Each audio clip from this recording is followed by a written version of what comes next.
working with the system, getting hooked by the system. So you don't we all remain in the same system so for generations. Since the Western society became the imperial power.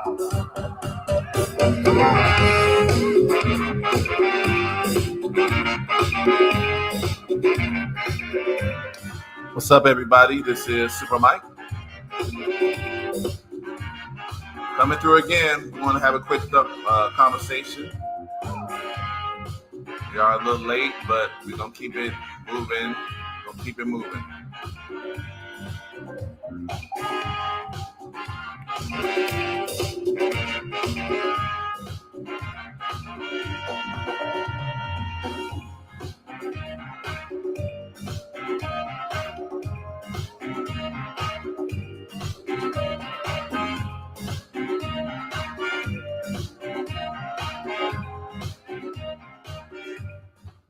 All right, everybody. This is Super Mike coming through with the show.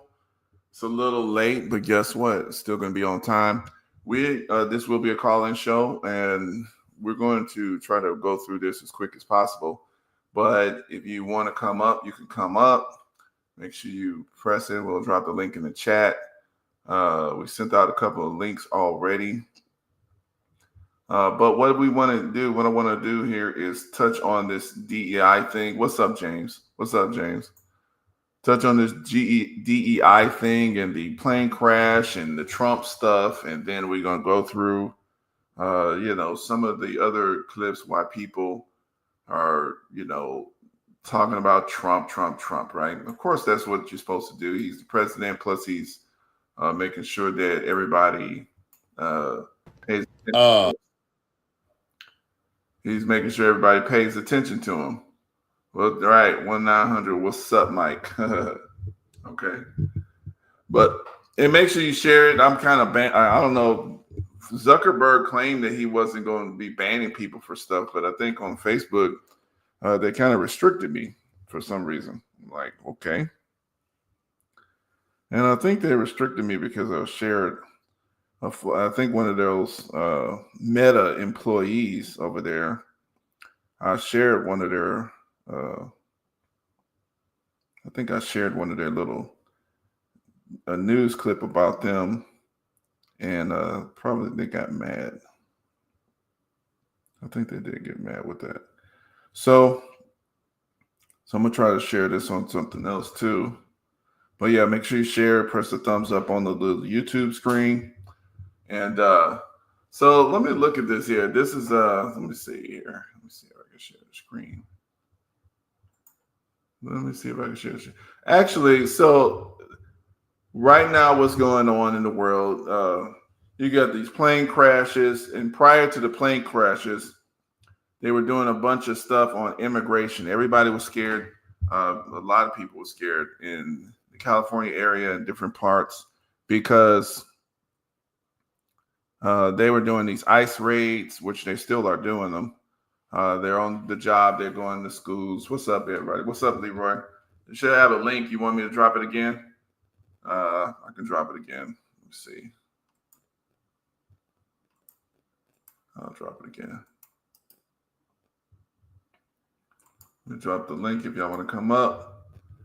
And what the thing is, though, they were doing these ICE raids. And so, one of the things that I think the agenda of this administration is so-called Make America Great Again. Now, America was great for white America for a long time.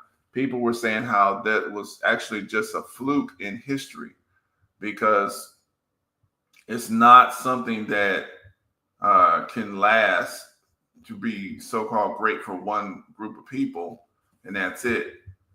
Because with the way they did it, they're illegal, but at the same time, I can understand they're supposed to kind of push, there's supposed to be tension between a little bit of tension, but because of the way that the U.S. and the way that the Western powers got their power, that's the reason why they got as much tension as they got, because they got their power the wrong way. You know, it's kind of, they kind of stole labor, they stole land, and for that, once you do that, you're setting yourself up because everybody's going to be mad at you. Now, in that present moment, nobody is strong enough to beat you, but you don't stay strong forever. And that's what they were saying. That's what people are saying. They were saying that the greatness that people are talking about of America was like a temporary thing, because everybody's not going to stay powerful enough to, to physically beat everybody up forever. And you're going to have to kind of make sure that you use actual fairness and equity as far as your dealings. And my thing is, they should have had what's really biting them in the butt. And like I said, a lot of people don't see this. They got to do. They claim they did the Indian land stuff to clean up the Indian problem because they stole a lot of land from so-called the Native Americans. But we know that the Native Americans that they're talking about, that they defined us, are not the only Native Americans. This is another lie that they've been told, they've been telling for a long time, and a lot of people are starting to get it. And like I said, everybody, I think I got a little bit shadow banned from Facebook and stuff. So make sure y'all press the thumbs up on the YouTube side, and also just share it on your social media somewhere on Facebook or something like that, so that we can kind of bump up the numbers on the screen. And like I said, we want to go through a couple of clips. I did drop the link if y'all want to come up, but I'm going to go through a couple of these things. But like I said, I always start this off because the thing is, a lot of these problems that we're seeing, we see a lot of problems in the United States like every week. There's always some controversy. And there's always been a controversy every single day, every single week for probably the last 400 or 500 years. The main controversies is because people are sick and tired of being beaten up to get so that one group of people can have their way. Okay.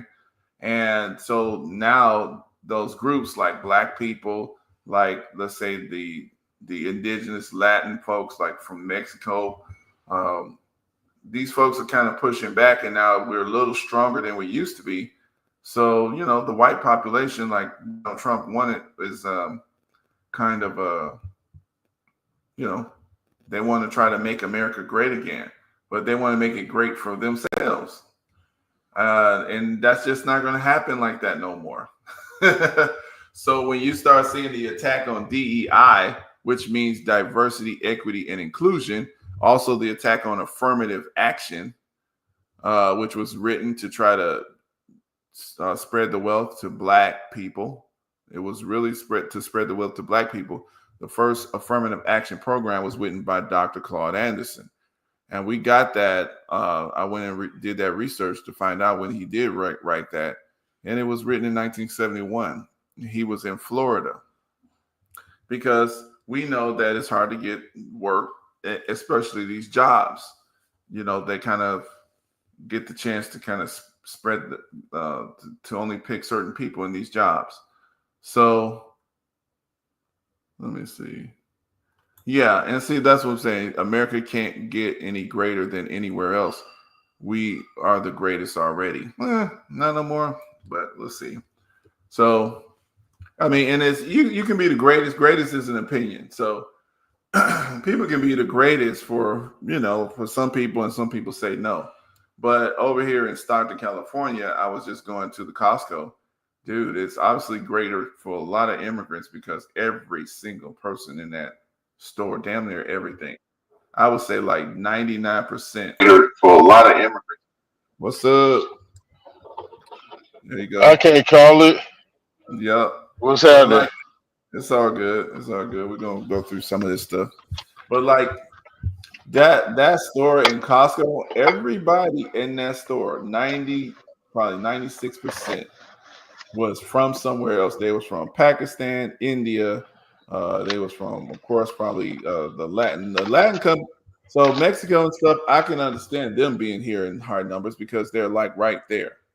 So that's what, to me, like, I don't really necessarily, especially in this country, we supposed to see a lot of Native Americans in Latin people. from Mexico, which they're Native Americans too. They're just mixed in with a lot of white too. That's all that is. But like we're supposed to see them because they're here.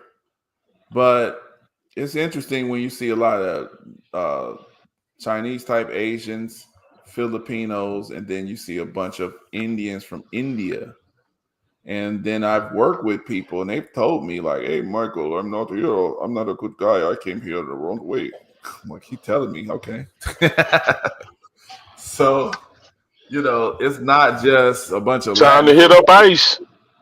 Well, yeah, but yeah, they can do that. But I'm just saying they letting these people in here. They're letting these folks in here. They don't dish Oh this. yeah, So paying for someone to be here. exactly, in the H1N1 whatever the HB visa whatever that is, a lot of Indian folks come over here and establish lots of money on that. They Oh, have hotels. absolutely. And Get then tax breaks, buy up gas stations by the boatload, and we all hotels, shopping with them now. Oh man, what?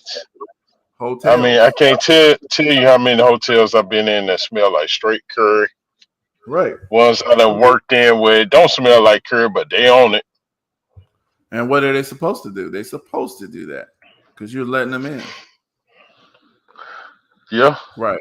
Yeah, you let them in. Yeah, yeah, but but Not, but but the James, question is, but James, hold on. James will say that we shouldn't even be looking for reparations when we see these handouts being given to whoever shows up. Well, not whoever shows up, whoever they decide to let in. Let's be so, specific. so the question is this: why are they just making that decision? And we know who's making the decision. It's white American people in government. They make the decision to do this. They decided to bring folks in here. So we're asking this question. So why is this even occurring? And we're saying, so you know what I mean. So we're not thinking about why. We're just seeing because we're living in the aftermath of what happened.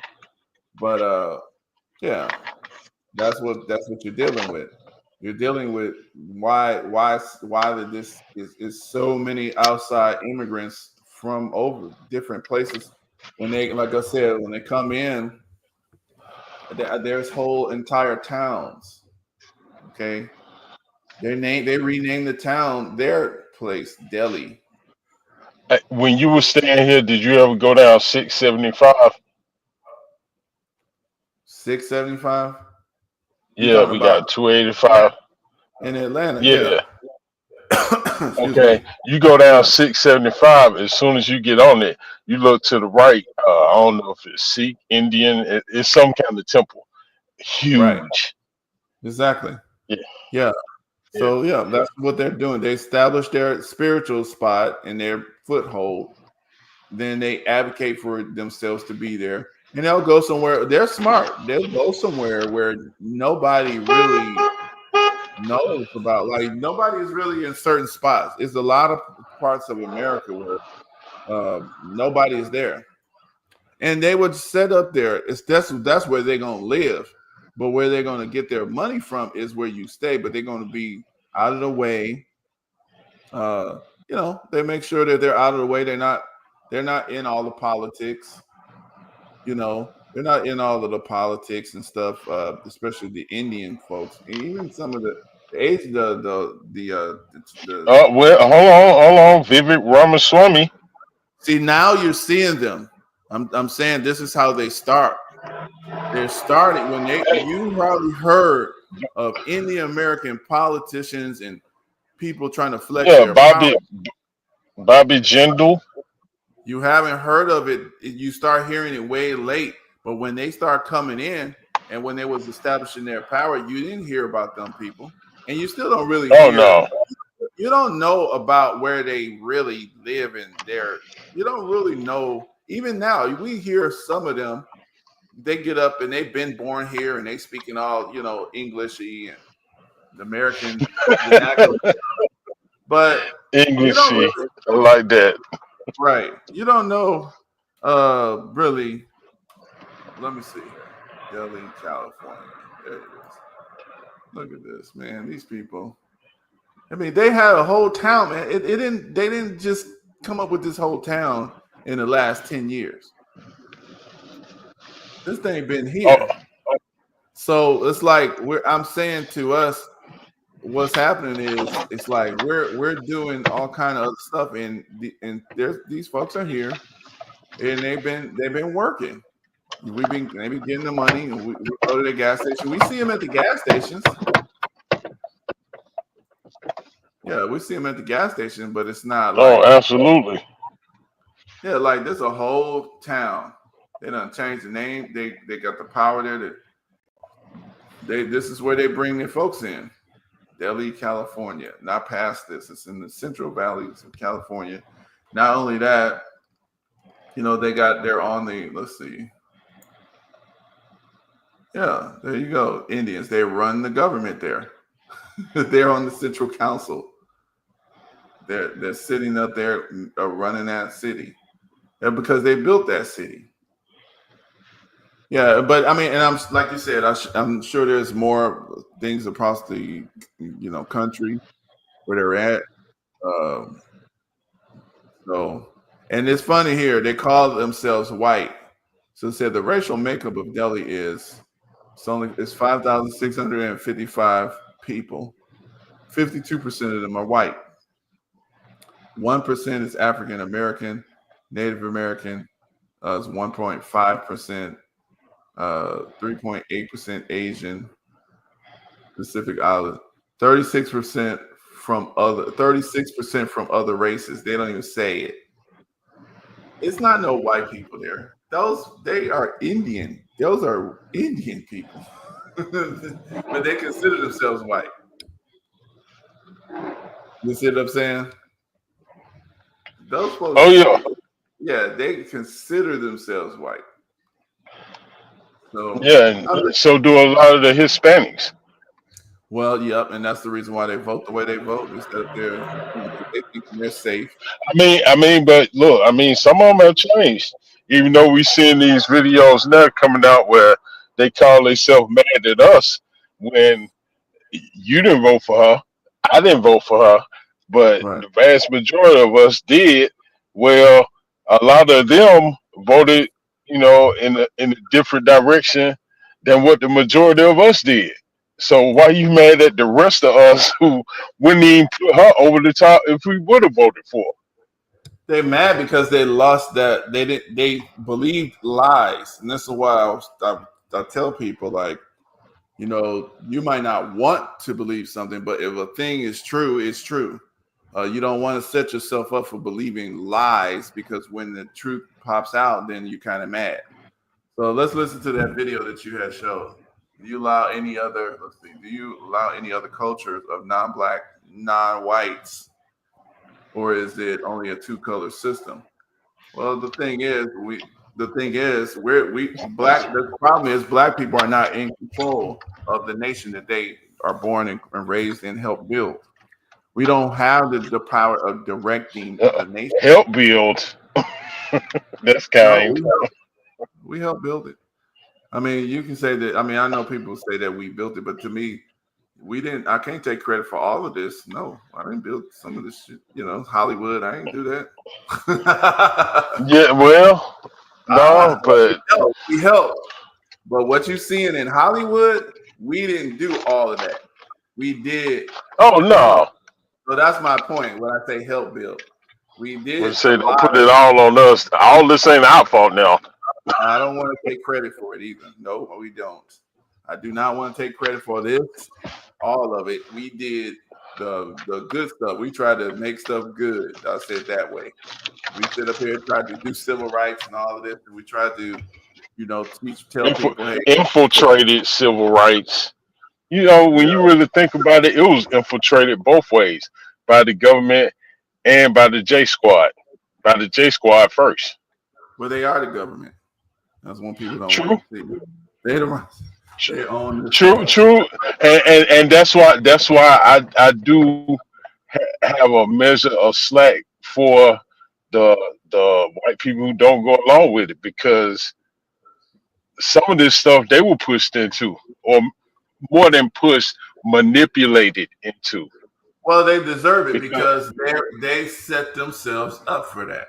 That's why you don't set yourself up by doing evil to try to get a little extra ahead.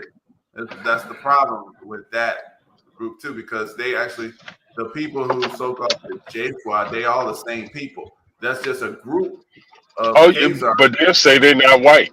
But when they decide to, they can, but they are. They're gonna say that Oh because yeah, absolutely. so that's what I'm saying. It's like I said, you got to go through the little points so you can see it. It's not about something that people can just make up real quick. They got to go through the history, and then you'll see like, okay, this is where these people come from. They tell you where they come from. The Khazars. They speak Yiddish. Is not a that's not like a Language. It's not no parts of look. It's not no parts of Hebrew. exactly. Yeah, so they learn Hebrew It's secondary. it's So skittish.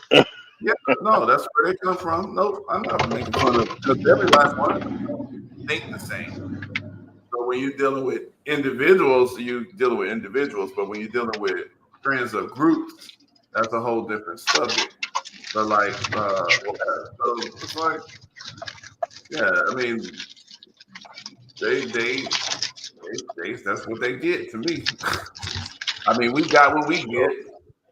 We had to go through our stuff. So I'm not really, you got to go through you did something to set yourself up. You set it up. You got to call it out. Now there are some white folks that are calling it out, but they're Yeah. not. It's not enough for them. Just like this, and then this chick here, like these people. That's what. This is why I don't go for this. Let me listen to this one. Because this is coming Hey, from hey, Luther King. hey, Right. I'm driving, so if it gets loud, let me know and I'll go on mute. Okay. As a matter of Okay. fact, I'll just go on mute while you Right. saying that. All right. So I'm about to share the screen, and let's see here. Now this is why. Now people are going off on MLK, Martin Luther King. Now, how can this tells me that people don't understand the lessons who was trying to bring civility to America. Now, Martin Luther King didn't come up with civil rights, but civil, just think about that. Let's treat people civilly, civilized. We're not beating people into what we want them to do. We don't enslave people to build stuff and steal their labor. That's not civilized. So civil rights, you got the right to be treated in a civilized manner. Nowadays, you got folks that want to attack that. Now, when people want to attack Martin Luther King's personality, you want to attack Martin Luther King because he's associated with Planned Parenthood, Margaret Sanger. Okay, those are the attacks on the individual. But when you say that treating people civilized is bad, to me, that tells me that you're not learning the lesson of history. Because the reason why somebody got that kind of support behind their movement is because millions of people were sick of it. You know what I'm saying? Okay. Hey, hold on. Before you play it, let me say this right quick. All right. So the other day, it might have been yesterday, when we were talking about some different things, and you mentioned that Planned Parenthood, and you talked about, how it's a misnomer just by what it says. You look at the two words where, of course you want to plan being a parent, but Right. that's not what it really is. Are Mhm. we? Can we make some room to say that? Well, yeah, they called it civil rights, but I mean, what do we get? Affirmative action, which may have been written for us, but when it was enacted, it ended up not being for us. Okay, so Just we're like, gonna talk. I mean, we can say the same thing about Black Lives Matter, NAACP. What was the other one? I mean, that's three right there. But DEI. Mm-hmm. Yeah, we're That gonna touch. that's. But the thing is, I just wanted to throw that out there. no, but that's good. That's good because we're gonna touch on that. This is like the beginning of that part. Let me see something. I want to show that. Let's see if I can bring it up here. Oh, right here. Let's try that. So this, everybody, y'all should go watch this movie. It's a documentary. It came out a long time ago. Now over 6 years, but I think it was out before that. I think I seen this in 2015 or something. So it's probably 10 years old. But especially you, Leroy, you should look at this 21st century. I can't even post on Facebook no links no more because for some reason it was mad at my little picture. Let me see if I can show what they was. You know why?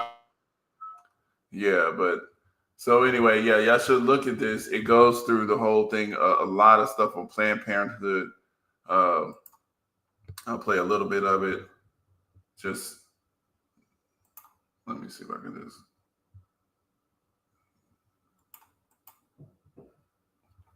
Is it going? Oh wait, I forgot. Got the volume down. Hold on a second. Here it is. No. Damn. Oh wait, hold on. It's illogical to think that you can do to a whole group of people what was done to African Americans and think that they will just take it lying down forever. And of course, there were things like the Nat Turner uprisings. But for the wealthy elite, their fears went beyond things like insurrection. They were worried about the financial impact. Remember, it was not just the cotton plantations that profited from slavery.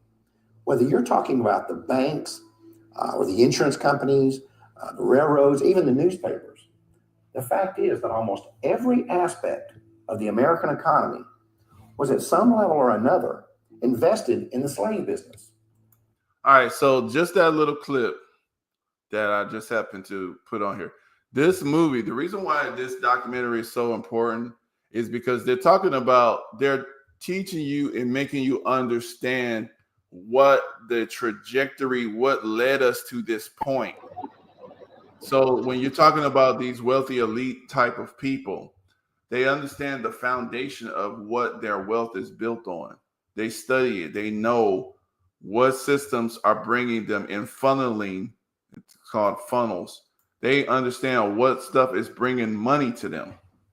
So when we're on this level, start arguing like, oh, is it just two races or is it just this? Or that's not really relevant. Okay, it's not just two races. It's not even really about race. All the lies, all of these different years and years of all it, like every single day of every single year for the past hundreds of years, there's been a big controversy. Right. And see, like he controlled, so even like James saying, I totally controlled my whiteness.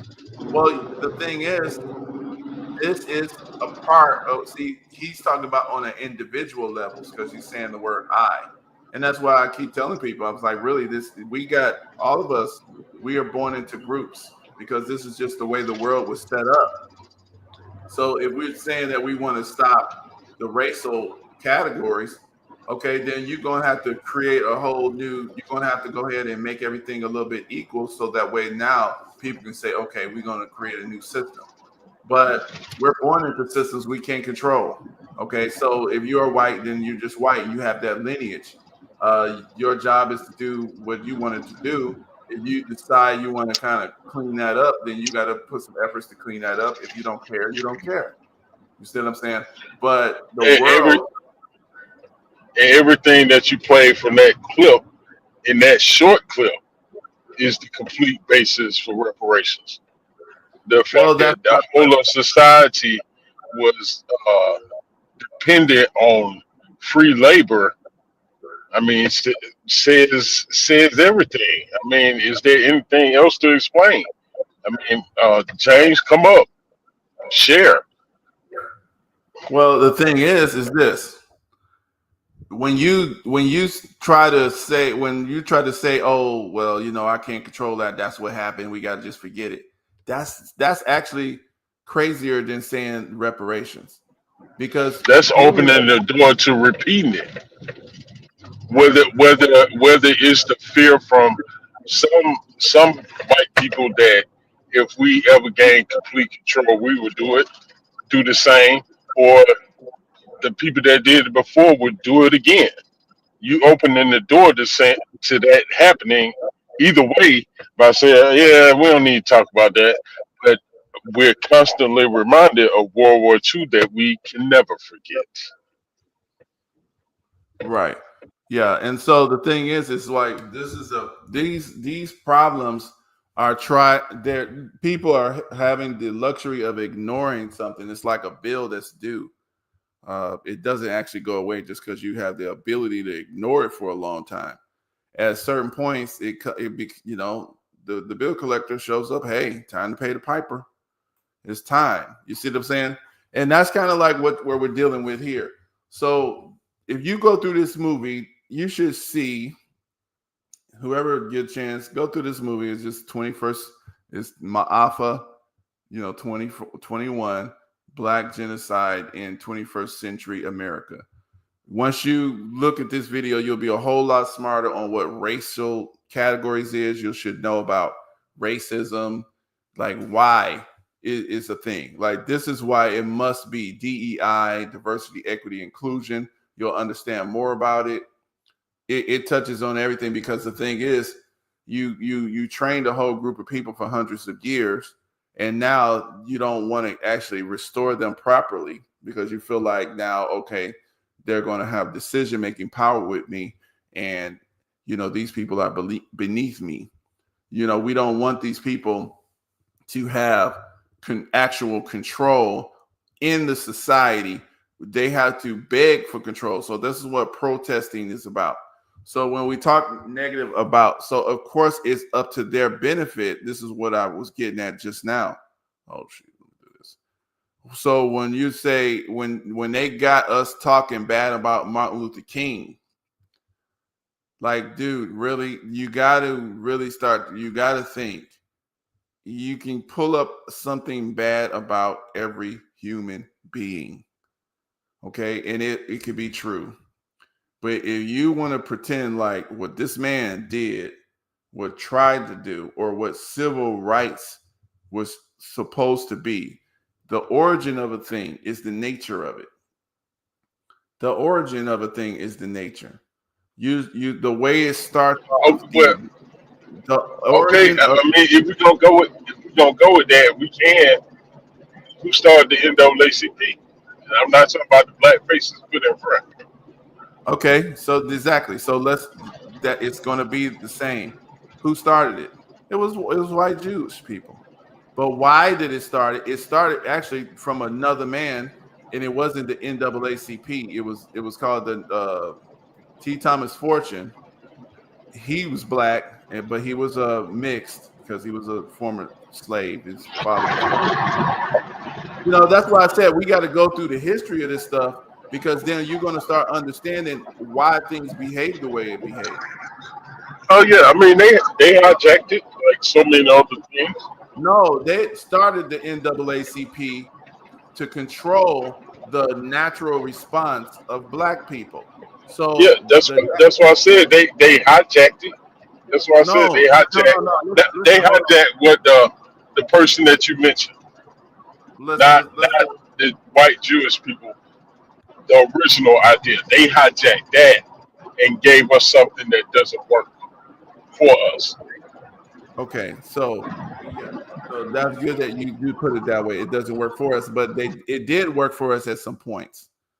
Okay, at some points in time, it did work for us, and this is what I'm saying. Like we see like if we just looking at stuff in like a snapshot, then somebody could come back and be like, "Oh, you don't even make no sense. Do you realize if it wasn't for the NAACP, this wouldn't happen, this wouldn't happen, this wouldn't happen, and that wouldn't happen. If this didn't happen and that didn't happen, then you wouldn't have this, you wouldn't have that, you wouldn't have this." Okay, so it's like to me, I feel like if we try to be actually a little more accurate, then what ends up happening is we don't fall into some of the characterizations, and we actually make more sense with what's actually going on, and we can actually put ourselves in the right position. But when you're dealing with DEI, diversity, equity, and inclusion, okay, this is the same thing as affirmative action. This is the same thing as, these are the same sources. Civil rights, all of this origin of this stuff is dealing with Black people trying to get something more fair. That's the origin of it. That's what it's for. Now, I mean, I want to agree. I want to agree with you, but I think it would be more accurate to say those things have a Black veneer on them. no. That's why you got to study it. They started. I'm telling you about the beginning of it. So if you're talking And that's why I said earlier, when it's enacted, it may be written, or we may get this feeling or idea that it's for us, but once it's enacted, it ends up not being for us. I mean, you said it yourself about BLM and the fruit and grade and how they're involved, and it's like our life, as far as BLM goes, our life didn't matter until we shook their hand. And when I say there, I'm not talking about uh, normal people. I'm talking about those who choose to live a different lifestyle, one that doesn't include the nuclear family. right. But see, that's how that started. The organization started with that goal. I mean, like, this is what I'm saying. Okay, look. So the thing is, Black people were always trying to get more fair treatment. There's a long history of that. So what happens is, we're believing that we should go to the government because we're sick of the way that the unfair treatment. So we'll go to the judges, we'll go to the police officers, we'll go to things like that to try to get more fair treatment. Now, as my point is still remains, the origin of the thing dictates the nature of the thing for the most part. So you starting off with a country that started off with slavery. Their whole thing starts with you being on the bottom as a slave. We're going to steal your labor. So you trying to take a dog, you trying to take a lion and turn it into, a lamb, and you just going to put some little covers on it. You putting covers on this lion, and then the shit eats you up or eats one of your deers up. They're like, damn, I thought you was a deer. So you stop feeding the lion meat. You're going to try to force the lion to eat grass. It don't want it. Or you're going to try to force the lion to eat some potatoes or something. They don't want that. They want to eat meat. This is not fair, and you still trying to explain to the lion, this is not fair to the zebras and to the sheep that you're eating. Is that fair? That's what we're dealing with. We're dealing with a system that was actually formed and designed to steal labor and funnel that money up to a few people who are white folks. Now, even the white people who today is claimed to be white, they were not claimed, they were not white at that time, but they got a few little extra benefits of status and things like that. So everybody wanted to be white for a few hundred years. You see? So that's what we're dealing with. And so now it's not as cool because of all of the different problems that the United States, that Europe, all these folks are coming. Everybody's mad at y'all, white people now. And so this is what we're dealing with. So some people are like, well, it's not my fault. It happened 100 years ago. Well, I mean, if you still support the situation, then it is. You're taking responsibility. You would get the benefits of it. So let me go back. I'm going to funnel it back to MLK. Black folks, the way MLK and the civil rights started, it actually started from the 1866 civil rights, which is right after slavery. The reason why was it started? I'm trying to get us to understand that, because if you want to go about what somebody twisted it into, then you can be right and say, oh, it didn't work. But what were they trying to do? Because all these different they call them different things: affirmative action, DEI, civil rights movements, all of those different things. They keep starting up because of the same reason: is unfairness. And this is, if you don't see this, then you're not going to get it. It's going to happen again. Somebody else is going to want some kind of they're going to call it something else. Okay, it's Black Lives Matter now. Why is this start? Why are they saying that? They saying that now because it worked. No, listen to me. Why would you have to say Black Lives Matter? Just dealing with the term. Why would people support saying that right away? Just think about that. Because of what they're shown in their environment. And right, because of we don't have to actually deal with any of the organization, any of the people who are. Yeah, I mean, you just talking about the phrase. Right. Why would people want to support that? I told you, because of what they are shown in their environment. We take in media continually. I'll forget it. Y'all know what word I'm trying to say. But when we're shown that over and over again, and not giving the full picture that, yeah, cops killing, black people, but guess what? They killing a lot of other people too. And you said it earlier when you were talking about, well, dealing with civil rights. We go with the meaning that it's to stop that people should be treated civilly, and George Floyd should not have died in that manner with some cop with his knee in his neck for 9-3 however long minutes. But I mean, and we should deal with that, but we should deal with all of the unnecessary deaths that cops cause. That's why I mentioned. But so you said we, but who is a we? These people don't want to be a we. The people, these folks, they want to be different from you. Okay? Yeah, and some of them do. Okay, but that's why it's Black Lives Matter.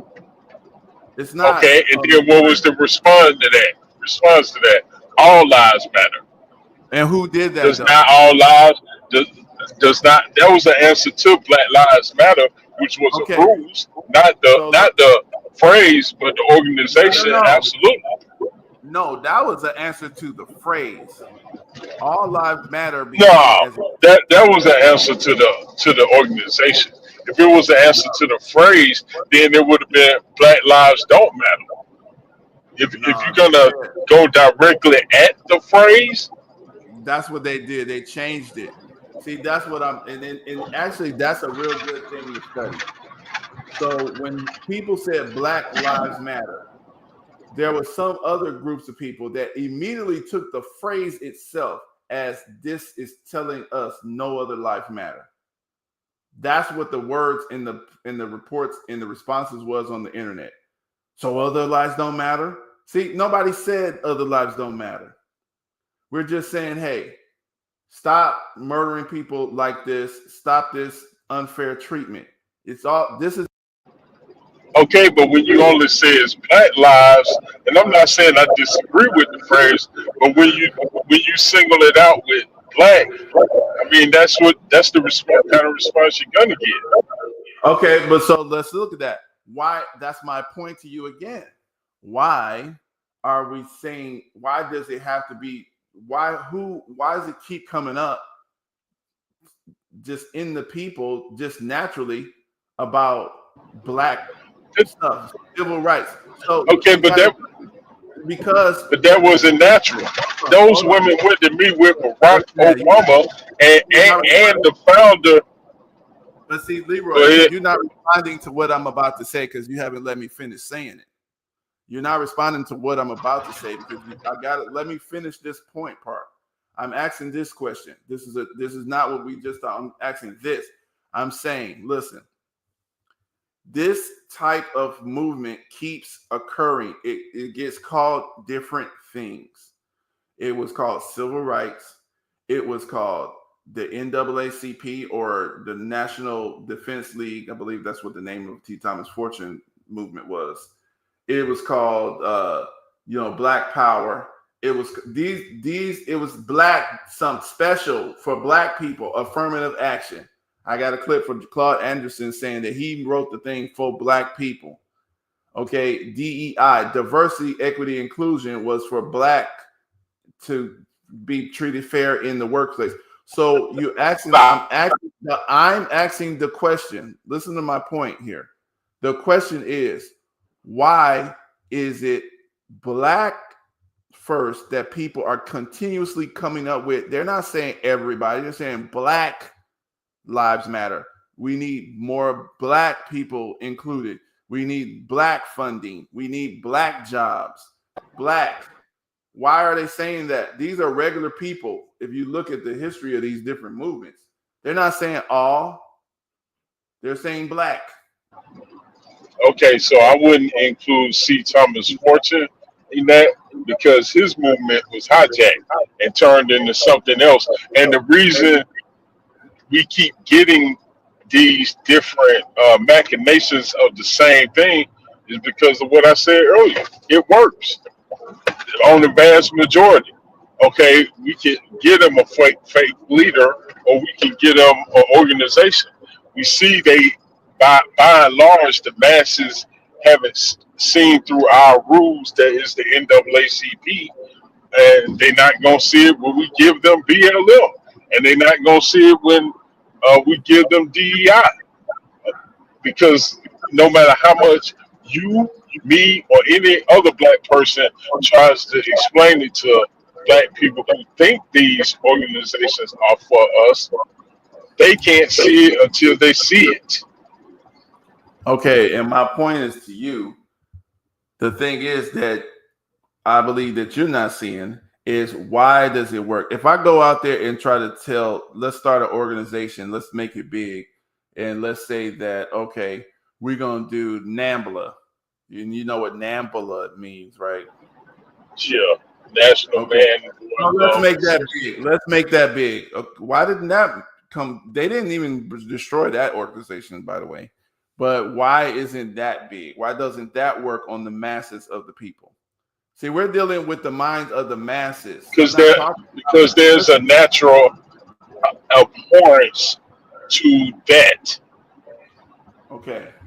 It's So a why is natural. I mean, it's that would cross, color lines okay? easily. And I give you a prime example. What just happened here in Georgia with those so-called gay married couple who pimped out and essayed their adopted sons. Unless Well, it's someone sick that's black in that same way, black people not supporting that. okay. So And what neither I'm are saying, white people unless they sick in the same way. right? So let me ask you this. So this is my point to you. The point that I'm getting at. I'm not talking about what the elites or these rich people like George Soros or what have you. They're the ones that come after the co-op movement. But the natural movement is not, is from people. The reason why it gets big is because the regular people feel that organization say, that's right. We're sick And of that's this. why I said because it works. Okay, so my point is though, but you're kind of, when you say it works, you're kind of saying like, oh, the rich people are coming up with this and they're giving people something that they want. No, that's not why. The people are coming up with that stuff. The people are Okay, coming up with so it. The okay, regular so people. I don't remember the lady's name, but it was a lady that Bill Clinton gave a pardon to. She's a Jewish woman, and it was some bombing or something she did that she got pardoned for that she definitely shouldn't have, but she got Mhm. pardoned. And she is the one who put together Patrice Cullors, and the other two went to see Barack Obama, and we got a disaster. How is that? How is that? The people That's may not what give it I'm the talking energy. Hold on, the people may give it the energy after it's about. Okay. formed, but that's not So us. so listen. So now I'm gonna use your word, the energy. Why does it work? That's what I'm trying to get you to. Why are the people giving things like black And stuff, black fairness, energy? Because it's good. We know that black people have been treated differently. That's all I'm trying to get us to see. The reason why these things keep coming up is because it's truth. This is the true part of it. Now you're focusing, which is understandable, on the part of how they kind of divert stuff, how they know what's true, so they can tell us Black Lives Matter, and they know that is true. So that's going to attract the people. Just like I keep telling people, what people do, what these folks have learned how to do, is they learn how to mix truth with untruth, and then they mix it in a certain way where it's going to bring you in, and now you're in there, and then you're going to try to kind of, but then they're putting little false parts in there, and by the time you realize, like, God damn, this is not even what I was talking about. And then it falls and breaks away. But then now they can blast the name of it, or they can blast the entire thing as stupid or evil. And that's what I mean. They're mixing what's good with what's bad, and then they kind of pull you in with something that's actually good. Like I said, the term phrase Black Lives Matter, fighting for people who are unjustly killed, those things are actually good. Okay. But then when you focus on, like you said, the Patrice Cullors, these destruction of the nuclear family and stuff, once people seen that, you start seeing they delete that. Then they got to hide this and hide that. See, that's my point, because that's when they start coverting or changing the nature of trying to change the objective of the what the people were supporting. And that's all I'm getting us to see. It's not that you can't, if you want to say everything in the civil rights or everything that Martin Luther King or everything that these folks were trying to do, with the natural good part of what they were trying to do, if you gonna blanket everything just because they did something bad, you've seen they got funding from JFK, or LBJ got some funding or sent some funding to them that diverted their energy and stuff like that, which is true. You want to say now everything they did is bad? That is a mistake, because if you make that mistake, then what you're going to end up doing is starting the whole process again. And these things have been. I I don't think it's as simple as that. No, that's You're not just simple. labeling everything that they did is bad. I think it's important to understand that you know what the circumstances were, but if we ignore those things, what kind of trap are we setting ourselves up for? The same No, thing we seeing. We hold on. We went NAACP, which was the idea was taken from a black man who meant for that to be good, but once it got hijacked, that when I say it works, I don't mean it works to our benefit. I mean it works for them, the people who actually organized it in order to shape our view. That's why it is incredibly hard to get someone to come out the Democratic plantation. That doesn't mean run over and join up with the Republicans, but bro, I mean you seen the conversations, dude. It's like talking to flat out cement. trying to get someone to understand you're being manipulated by this Democratic Party. Well, we all are being manipulated. So once we Oh, once we understand that, then we're going to see that some. So this man, let me show you something here. Now, the reason why I'm going to show us this here is because we're going to deal with the NAACP a little bit. All right. So the NAACP, it has helped people. Okay. So in some of their situations. Okay. Does that mean that the stuff that we can bring up that's bad is not true? No. But it's okay. You know like, what? I got a good example for you. We're gonna use Planned Parenthood. Planned Parenthood does. They'll tell you they do other things besides abortions, pap smears, breast examinations. They probably set up women with gynecologists. Okay, that's great. But the vast majority of what they do is delete children. I mean, okay, yeah, throw the baby out with the bathwater. I'm sorry. Yeah, you get rid of no. the whole thing. The reason why If they that don't hold do on, if they're gonna keep deleting children, then yeah, all of it can end because it's not the juice is not worth the squeeze. It's not worth Do it. you understand? Do you understand that the reason why that would not work? We tried that. The reason why that doesn't work, you have to create another space to get. That's why what Angela Stan King does is good. She understands the nature of people. This is human nature. This is how they're manipulating massive populations of people. Is because if you say, okay, Planned Parenthood is evil, you point out all the evil stuff, and you're true, you're correct, it's absolutely right. But you don't have, for those good services that people actually require, you didn't set nothing else up, they ain't gonna listen to you. It's just not gonna happen. Hey, newsflash, they're not listening anyway. They think they have No, been convinced. They have been convinced by and large. The masses have been convinced that abortion is a good thing. That it's that's a not woman's the, right to choose, and everything else be damned. I don't think It's, you probably believe that because of your conversations. But when you're dealing with people who are not all into politics like that, just I'll tell you this one thing right here. My sister, she, she ain't no joke. I'll say it that way. One of my sisters, she's had a hard life and she wasn't, hasn't been rich or whatever, but she had different men and different children, right?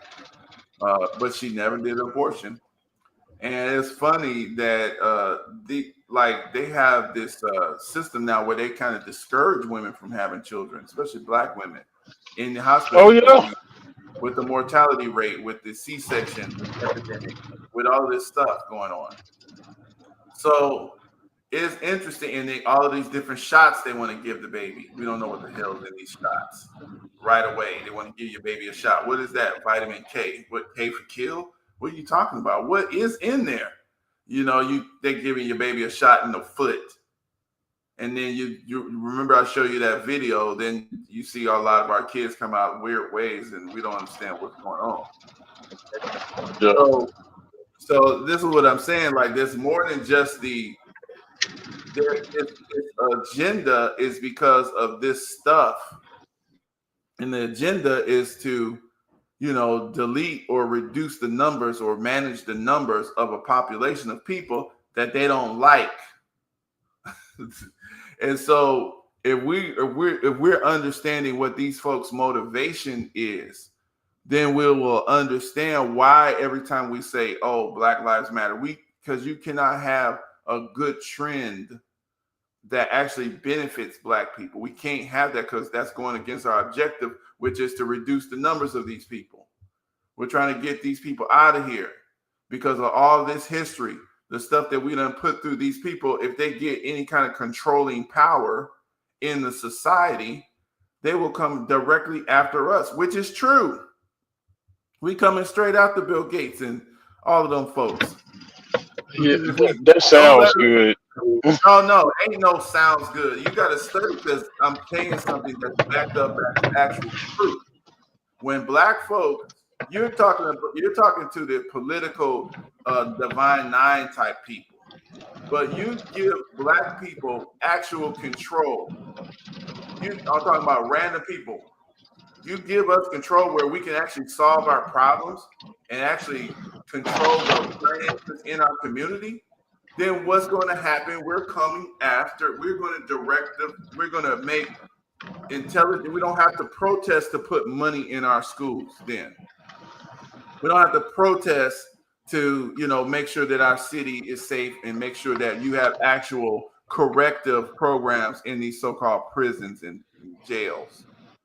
We're not going to allow people to poison us with certain Hollywood stuff and forcing people to put up these disgusting images and all this type of crap. But you're talking about, because if you notice, there's resistance to these movements. You can't just go kill black folks in the streets like a dog and nothing come back on you. That kind of stuff is not going to happen if you get power to control.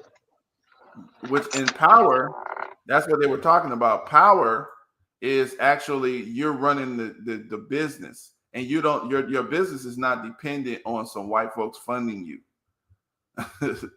You know what I mean? So that's what I'm saying. This is what all of this stuff is for. That's what it's for. And if you talking to people like Mark Davis and them type of people, they don't even want control. Them people don't want no reparations. So the people that do want the control, do want the reparations. Are you saying that we get it tomorrow? The people you talking about, me and you, that mean we gonna run out and start white slavery? Well, it's that what we're talking about is not white slavery. Okay, so No, I'm saying you said we would. Listen to what I'm saying. Listen to what I'm saying. So this is what I'm saying. I'm saying if we get control of the levers of society where we can direct the country the way our vision is, and we can actually, and it's going to include, white people are not going to disappear, but they are not going to be able to just bully us and kill us in the street, put us in jail, make us fight fires for $1 a day. Okay. Bring in illegal immigrants to undercut. See the stuff that I'm saying? I'm talking about these are things that's happening to people on regular day to day. I didn't say anything about going out there to kill white folks and make them slaves. I'm not even thinking that. Okay. I'm saying the things that are literally happening to us right now and to regular people, going out, sending money to Ukraine. Okay. Which we can need here, not fixing up the roads properly. Okay. The regular people can, basic common sense say, why are we not doing it? You can talk to the average person. They will agree with you. Why are we sending all this money to Ukraine? Why are we sending all this money to help these bombs to these people so they can kill these Palestinians? We don't even care about that conflict over there. That's not our business. Okay. That's what I'm talking about. That's not going to happen with us in measurable control of the levers of society. You're not going to just be able to run over us. That's my point. This is what they're trying to prevent. Okay, that's what I'm talking about. Now, like I said, they can come up with their beliefs. Oh, no, they're coming to get us and they're going to we don't want no slaves. Nobody want no mess like. Okay. Maybe okay. So we may not want slaves, but are we gonna, change the prison industrial complex to it being 85% white instead of 85% black? That's slavery. Who wants I'm that? just saying, is that what's gonna happen if we get the levels of control? I'm saying no. Okay, let me ask you this here. But So I'm not gonna just answer that like it's an individual like me. I wouldn't do it, but I'm saying, okay, we have to let's see, would that happen? Okay, how many black folks are asking that, like when you have your random conversations, we need to put them in jail like they doing us. We don't even hear black people saying that. They're not even thinking that. They're saying it needs to stop. That's Oh, what they're saying. okay. So, Grant, I agree that there are some that will say that, absolutely. Well, But there are there's some very who few. there are some who are not, who would tell you they are against the police and they killing us and this, that, and the third, but then they get giddy when the cops then killed some white guy. They're like, oh look, see, and he was an insurrectionist. He got what he deserved, Right. dude. That's good. I agree with that. You know why? And I would defend that. I would defend that because that is not none of our business. See, why would I defend them? They're killing each other because they've set this situation up for us. Wow. And Okay. no, the Okay. reason why. And if we're gonna go down that road, we all gonna end in a dead end No, it because won't. that's not Because gonna work. Then, no, it then does when work. then hold on, then you'll know better than person. You will have completely I taken don't. on Stockholm syndrome. I'm If not you trying do, to be better. if a person takes the negative route and does the Not word says negative. do unto That is others. the Hold on, the that is word the says right do unto thing. others as you would have them do unto you. If you take No. that That and is instead the of correct. Let me tell you, that's the correct way to think. It's like this. okay, If you no, listen, let me tell you, and we can prove it, and I'm gonna prove it just with truth, not just with just me saying something. So all throughout the history, God allows wars to happen. He don't just tell you let somebody come in, kill your babies and stuff, and then just well, now you get the opportunity to strike back. Well, I wouldn't want them to strike back. I'm not going to do. No, kill them because they came to get you. That is the right thing to do. Now, my thing is, if what you're talking about, what I'm saying is, what if you're saying that the police, which is controlled by white folks right now, even some black people work there, but really who's controlling it is white people. If the police are killing other white folks, and we've been trying to tell them, hey, y'all need to get these police under control, right? They don't listen to us. Okay. So now they stop killing, they're not only just killing black folks. What are they doing? They're killing their own people that way. So what I'm saying to you is this is the payment. What goes around comes around. This is the law of God in the universe. What you put out is going to come back to you. So why would not I throw that up in their face? I'm not in control of that. If you would have gave me control, okay, no, they wouldn't have been killed like that because the police wouldn't have been at this badly out of control. But you didn't listen to me. You see what I'm saying? So now, yeah, ha ha. Look, it's going back on you. So yeah, I'm not saying that no, because that's yeah, disgusting. I'm gonna laugh at them. No, I'm gonna throw it in their face because let me get control. Huh? Then I you're mean, gonna see police is more. gonna be I can see informing them when you say throwing it in their face or being celebratory about it. I don't think that's gonna generate the response that you want in order for them to change or well. see They that. don't have. Well, oh yeah, They like not. look, we can use another example here. Amar Arbery. We know what happened to Mm-hmm, him. We know right. who did it to him. We know Mm-hmm, what the DA did, who helped the people that did what they did to Amar Arbery.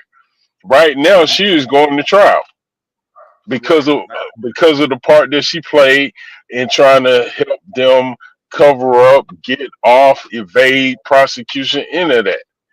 Right. Well, had had had she been held to account for what happened to Caroline Smalls, then she wouldn't have been in position to do uh what the McMichaels needed her for after what they did to Ahmad. Mm-hmm, Well, Caroline Smalls was white. mm-hmm. The system didn't even correct her. because the system You're didn't saying want the same to. thing. You're saying the same thing that I'm saying. Yeah, My yeah, point. but I'm not. But I am. But I'm not giddy. I'm not celebratory. I'm not. Yeah, it should have happened to Caroline Smalls. See, and what's her No, name? Jackie Johnson listen is to me. Listen a to me. junk, Listen like to me. I told y'all. Different. That's different. What you said is different from what I'm saying there. I didn't say that, oh yeah, that should have happened to that white person. No, I'm saying, look at you, okay? You're hurt now because your system is being unfair to your own white folks now because we had told you to get this shit under control when it was unfair to black people, but you didn't care. Okay. So now your system is unfair to even your own white people. I'm not saying that that should be unfair to them, but now you're mad. Look at that. Oh, well, you see what I'm saying? Because unless you're going to change your system, okay, and so then you're not going to change your system, right? So okay, it's that you're going to start getting, because I think even in the Bible says like, okay, they're going to feed them their own blood, they're going to give them their own blood, basically. You're going to get what you've been putting out, and it's just it's not I mean, some people, I know you're taking that road, it's fine, you can take the high road on it. Everybody ain't going to do that. Some people are going to laugh at them. That doesn't mean, because if they laughing at them, that doesn't mean that, oh, you give us control, oh, we gonna start punishing you the same way. Because no, because if we start punishing you the same way that you did us, then we're going to create a system that's going to be unfair to us. We don't want that. We don't want an unfair system at all, period. We've been trying to tell these people for hundreds of years, okay?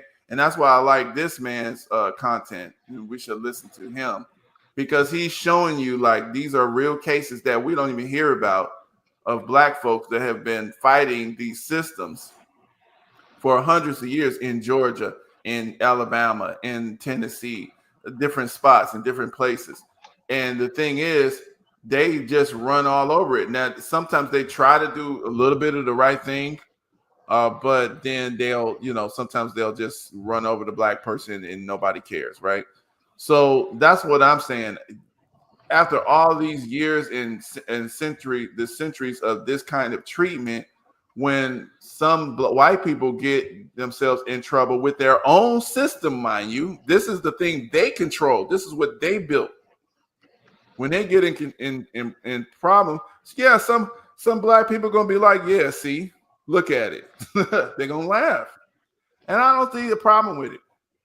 I really don't, because it's like if you was in jail and you was getting unfairly treated, beaten, and let's say you were getting abused and all this type of stuff, and then after a while something happens, and then the same person and that was you was outside of the prison, and then the jailer was in the same situation as you, and look, that same system is abusing them. Not that you're doing it, but you see it. You like, see, what goes around comes around. I don't feel sorry I for you. told you. Right. That's how you're gonna feel. And Uh, that's human nature. I can't get mad at human beings. That doesn't mean, oh, because we're basically saying, hey, if you would have listened to us, okay, if you would just it wouldn't listen have to us, happened to her. yeah, it wouldn't have happened to her. It wouldn't have happened to the black people. It wouldn't have happened to the Mexicans. We would have a civil society. Everybody would have the right to be treated civilly. You see what I'm saying? That's my point. And because I really don't. The only black folks, and this being truthfully, the only black people that I've heard talking about they gonna put some white people in slavery. Have you heard this? Now I'm gonna give you two guesses. There's a group of black people that I've heard talking about they was gonna put some white people gonna be our slaves. Mm-hmm. Yeah, it's a group. And the group that you are talking about misrepresent what they misrepresent the Name name they go by. Right. You know what They I'm can. Oh, absolutely. They got these white folks out here kissing their feet in public, doing I all don't want kind of weird stuff. no nobody Uh, else talking about that except them. yeah, Don't the Hebrew Israelites. know. That's the only people that say stuff like that. Nobody else. Oh Ain't yeah, no. you need to repent for what your ancestors did. Like, Well, look, that dude, I got my own stuff I got to repent for. What are you well, talking about? that just them needing to repent is true, and it's Bow not going to down get and kiss my feet for every that. last my ancestors took. No, that part. I mean, these people are mixing what's true with not true, and that's right. Like if you've talked to me for a while now, I'd be like, I'm like, hold on, let me make sure that is true. I'd be, because I'm a big thing of what's true, because we can get real emotional and we just start saying stuff, and it's true. We be saying it sound like we believe it, but then you start going into it. Well, that part's not actually accurate. It's not really close to the truth either. Or, sometimes it'd be close to the truth and it's just not. But what I want to do real quick, let's play that video that you put us on. Let's play that and let's respond to that real quick. Yeah, bro, speak ain't coming up. Huh? Well, I mean, I haven't It's seen all it, so good. it's fine. He'll It's get it. all good. Let it rip. Well, Speak, I waited for you, man. Folks that voted for Donald Trump stupid. Now, I'm neither Republican or Democrat, but I can understand why people voted for. Hold on, let's start. He said he's gonna go in on everybody. I didn't get to record that part, but he said he's about to go in on the black folks. So just listen, everybody. Folks that voted for Donald Trump stupid. Now, I'm neither Republican or Democrat, but I can understand why people voted for Trump. See, y'all want to entertain sin. I cannot vote for a president that entertains Sodom and Gomorrah behavior. Donald Trump said, hey, they made them male and female, and that's all we accepted. Look, let me tell y'all something. I don't care if Kamala Harris had better policies than Donald Trump. Just for the simple fact of the matter that she entertains that type of behavior, I can't deal with nobody like that. I'm sorry. I'm not going to sell my soul for wicked sin. I would rather live my life hard and see my Heavenly Father and him have his reward with him when he sees me and say, well done, good and faithful servant, than for me to bow down to the sin that she was going to bring to America. Talking about giving man sex changes in prison. When I used to be a correctional officer and I seen prisoners die of cancer, needed kidneys, all types of stuff. They didn't want to give it to them because, they was the scum of the earth. But we'll give you a sex change. Oh, hell no. Y'all tripping. Y'all tripping. And don't the Bible also say that whosoever in authority is ordained by God? So when you calling people stupid for voting for Donald Trump, you're really calling God stupid. Do you hear what I'm saying? Because it's God is the one who gives authority. Don't get it twisted. We think we as the people, we going in there to vote. No, God is the one who gives the authority. Do you hear me? It was written. Before you was born, it was written what you was going to do. But many are called and few are chosen. Do you hear what I'm saying?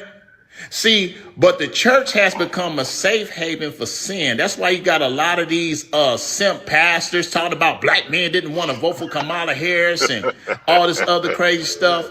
For one, most of y'all black men did vote for Kamala Harris.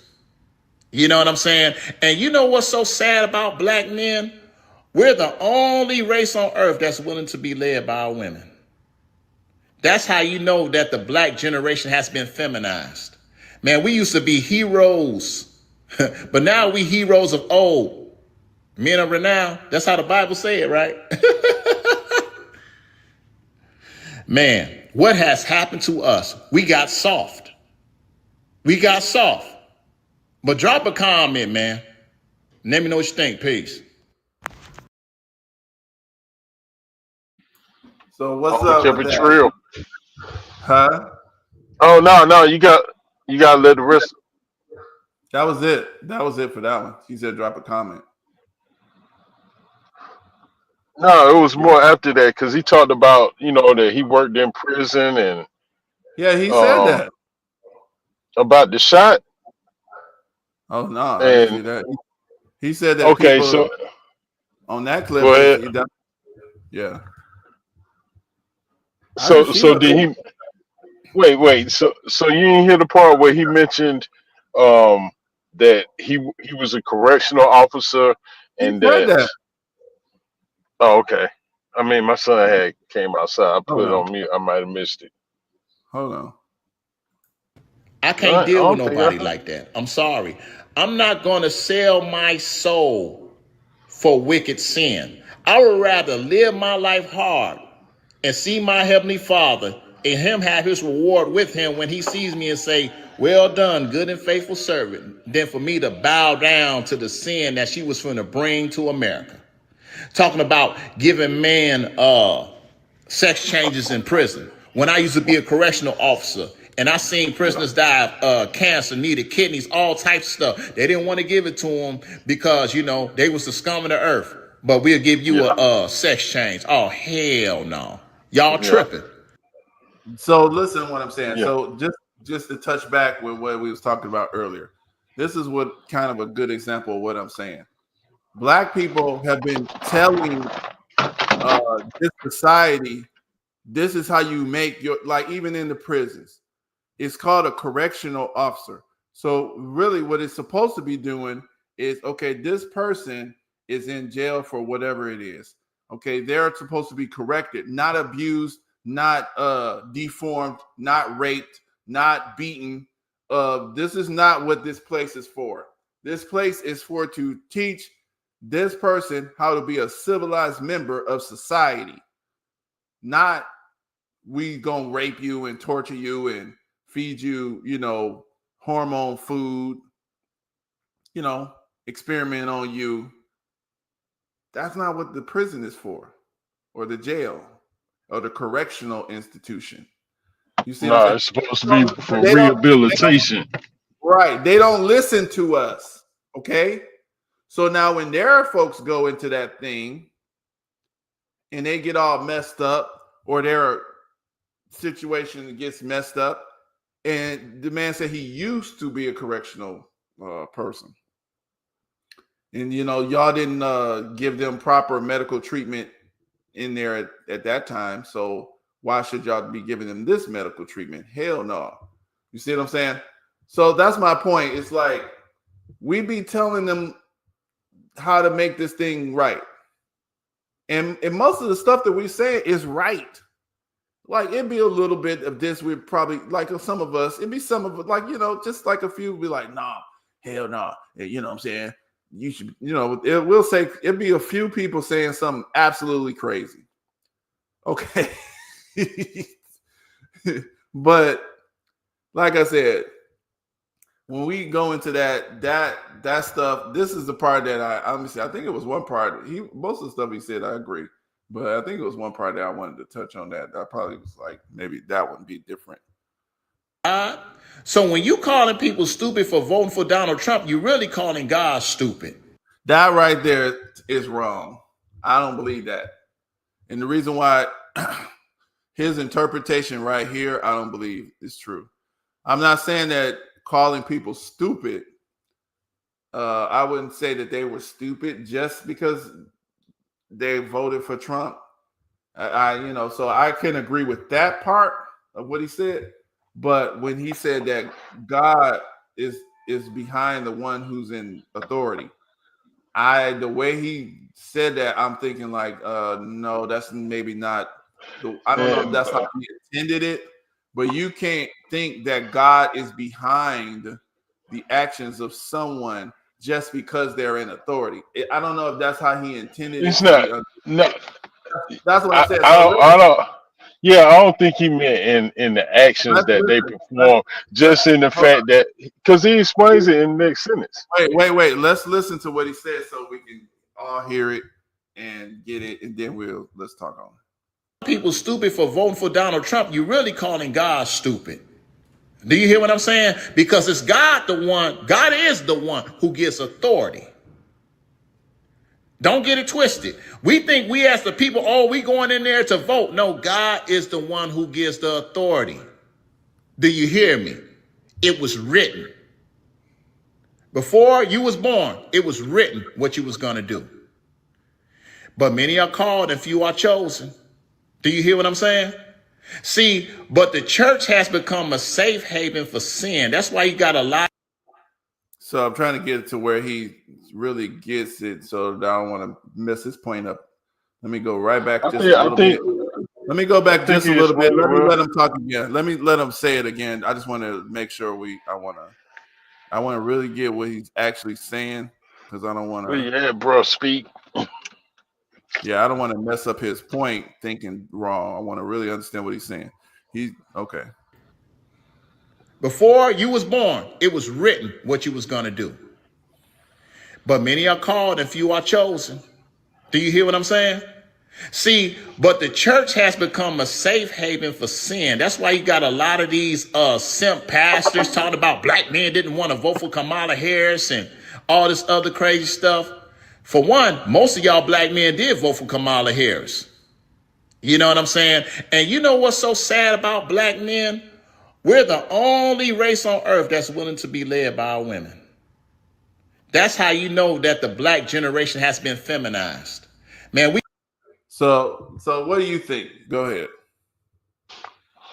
I mean, that part right there is so strong what he's saying. Because, man, it is absolutely depressing. And I mean that, to see something like they call it the Black BET Male Summit. I'm going to call it the Black BET Beta Male Summit, that was hosted by Michael Ealy and what's his name? Hughley. Oh, really? Man, could not, bruh. And the men that would, it was set up, like Oprah style, uh, uh Phil Donahue type talk show where these people sitting on the stage and it's all black men surrounding them, sitting in the audience, and the brothers that was coming up to speak in the audience was as beta as the guys sitting up on the stage. I'm like, it wasn't even no pushback at all, and they just completely falling in line with this our sister. And oh man, it was the worst part, they represent the majority, because it was 86% of black men that voted for her. And I continue to say that don't mean you had to vote for Orange Man Bad or vote at all. I'm just talking about them. For them to, and you see them, they all over Rashard Page. They have Right. absolutely no backbone. They can talk all they want and pop shots at people's family members and everything else, but when it come down to it, they don't have that black woman back. I don't know if you saw the song that I posted by this guy named Bizzle. In one of his songs, he says that you speaking of them, in one of his verses, he said you quit to say you'll protect the black queen, but walk on eggshells for a drag queen. Yeah, and that's what we did. These are the type beta black males that we dealing with. And it's disgusting, bro. Well, I wanted to focus on that part that he was saying that God puts people in authority, and we not. Oh, I mean, we can go there. Yeah, that's okay. what I'm saying. Well, that's the part that I want as to get far okay, as far as that, he's right. God doesn't, isn't the devil can't do more than God allows him. Certainly, a president, a king, or whoever can't. But the Lord is the one who decides what who is going to be in charge. It's not us. I mean, yeah, people go in there and post votes, but we know they cheat. So in the end, it's him who decides. Period. And we can take it to the nth degree. If he decides that whoever the leader isn't gonna wake up tomorrow, guess what? They ain't in charge no more. So he is absolute. In the Old Testament, when Israel had God and you had God all to themselves, these clowns said, "Oh no, we want a king like the rest of the nations of the world," and so the Lord gave them Saul, and it's been downhill ever since. I mean, it's been downhill since Adam. But as far as asking for leaders, He's given us the leaders that we want. So let me ask you this here. So this is where I was disagreeing with what this man said a little bit on that point. And that's why I always Okay. say just because we disagree on this a point or two, that don't mean everybody mad at each other. We just touching on a point that somebody said. But no, Yeah. he was saying how people calling people stupid because they voted for Donald Trump, which I agree. You don't call anybody stupid just because they voted for them. But when he bumped it up to where the way he said it, it was basically like God is the one that gave people authority. You thinking you voted, but it's all predestined. Everything is written before you was even born. Uh-huh. Yeah. And I'm saying is, but then you call the pastor, which is the authority of the church, a simp. Okay, so what I'm saying is you kind of I mean, backtrack. You know what I'm saying? That's how I'm like, okay, so you kind of gotta say it's like people, if you voted for Kamala Harris, you stupid. It's because some of them they was Joe Biden was in authority and she had a little bit of presidential, just a little bit of vice presidential authority, and that's okay. what I'm saying. Like, we can't I just mean, take that type of mentality just because somebody's in authority. Yeah, even if God is the one that allowed them and authored, that doesn't mean like me and you've had this conversation before. Okay, God may allow something, but that doesn't mean it's good in the way that we're thinking good. He will allow the devil to, do some work, what I'm saying, yeah, on but Job. But that doesn't mean the devil is good. Okay, no, it doesn't. that's my point. But That's what I'm but saying. but but all things are called to His purpose. For those that serve Him. Okay, If the devil does something that ends up like one of your favorite characters in the Bible, Job, all hell happened to him. hmm He still didn't walk away, and Lord allowed the devil to. You can do anything you want, you just can't kill him. He walked right through it. The three Hebrew boys, Lord allowed Nebuchadnezzar to put them in a fiery furnace. They killed the 7 men who made it 7 times hotter right outside it. They came out, they ain't even smell like smoke, let alone was burnt. right. It's it, it's all based on what the Lord's will is, not man's. But to your point, I mean, we can accurately describe the Lord puts in charge who He chooses to. We can Right. still accurately describe what they are. I don't think He Exactly. was wrong in calling them simps. Well, okay, so He that's can my he. what I'm saying is Well, though that's the part that I disagree with, and that's what I was saying with. That's the only little part that I was saying is that yeah. people don't like Trump. They're pointing out something. Some of the stuff that Trump because Trump is doing some dumb shit to me on some levels, and I'm gonna play a clip from it. Oh yeah, yeah. I mean, it's definitely some things that he's doing. I don't agree with, and some things I do. But I Yeah, and can that's. tell you, there isn't one thing Biden did that I agree with. I mean, I don't Not know. one. I don't know, but he was in authority, so that's what I'm Yes, saying. So that's all I'm saying with that. That you can't And he was allowed to be in authority. just The because same way those who had eyes to see it, to paraphrase the word, uh, those who had eyes to see it realized that Joe Biden became president behind some shenanigans in 2020. The Lord allowed that to happen, maybe so we could see that. I mean, for those who already knew the system was a bunch of hocus pocus, it was for other people to see. And some people actually did. They realized that, oh man, wait, this is a bunch of junk. right. And that's what I'm saying. Like you got to be able to reject what's not good.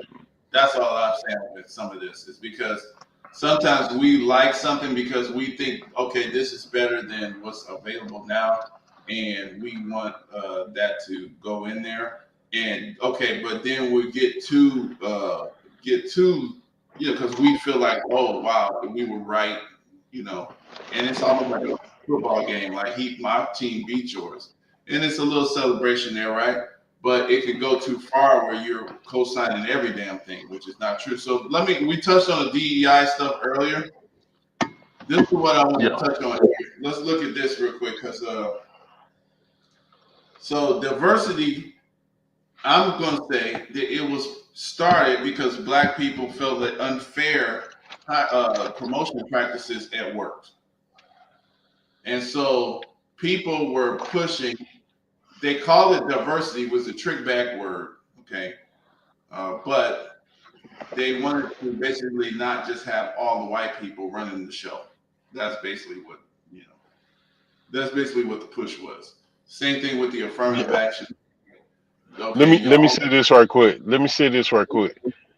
At, did you hear about Al Sharpton and his Costco buy-in boy boycott in with Costco, where he gave some people um gift cards. There's a bunch of black people. They all went to Costco, but didn't nobody buy anything.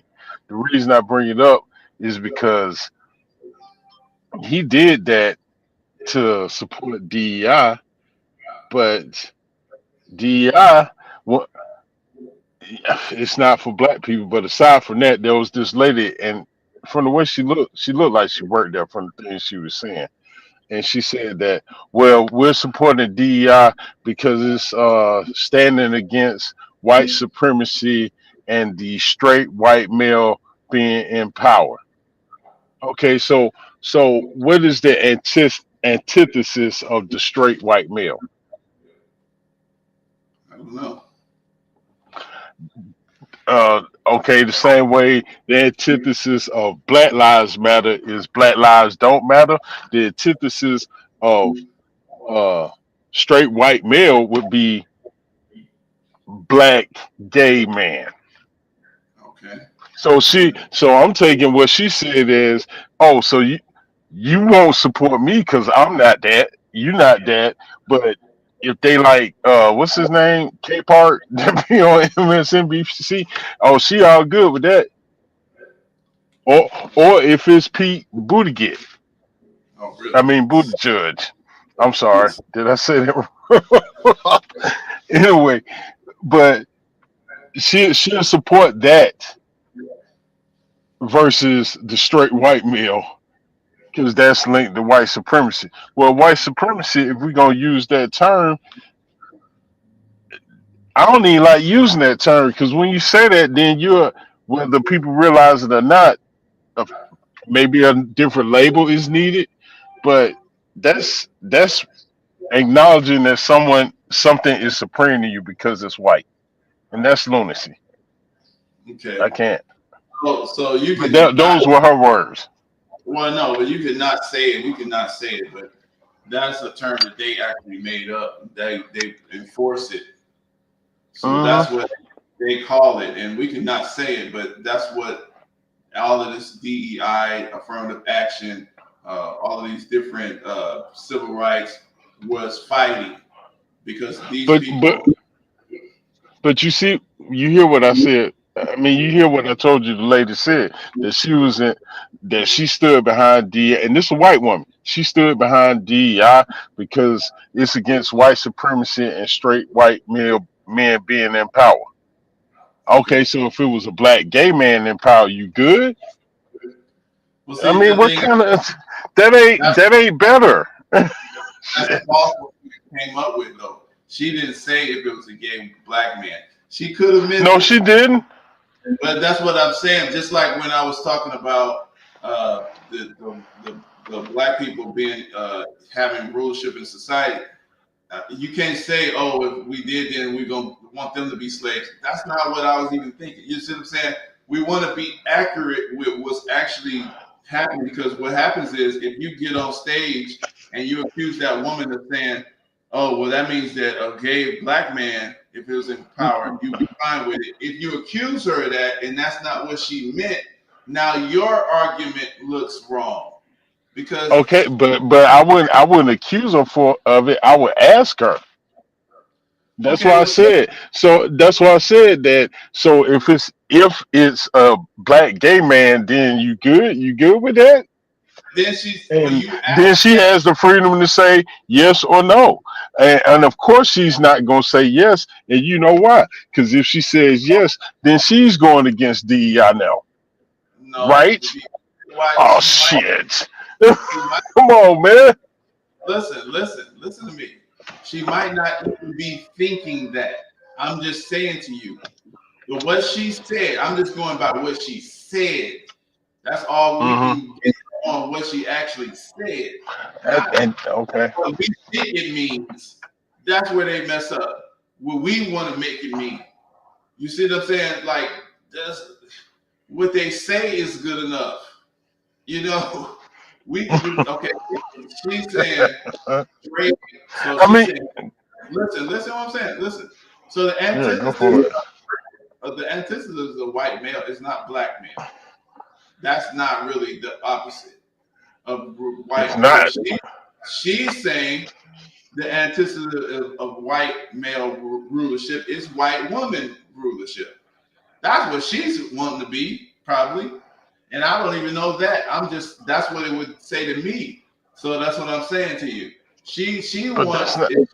because and the reason why I say that is because she said straight white male. So you know she just wants the who's benefiting. Why would she go for DEI? She's not talking about black male rulership because women, black white women don't want it. White women benefit from DEI the most. We know that. Mike, Mike, remember when we were talking yesterday and you said that they fear deep down they fear us, right? You Right. They think feel it you think in it. you you think they fear Billy Porter? You think they Well, fear Billy Porter? well, You that think is they the look at him? You think they look at him as a threat?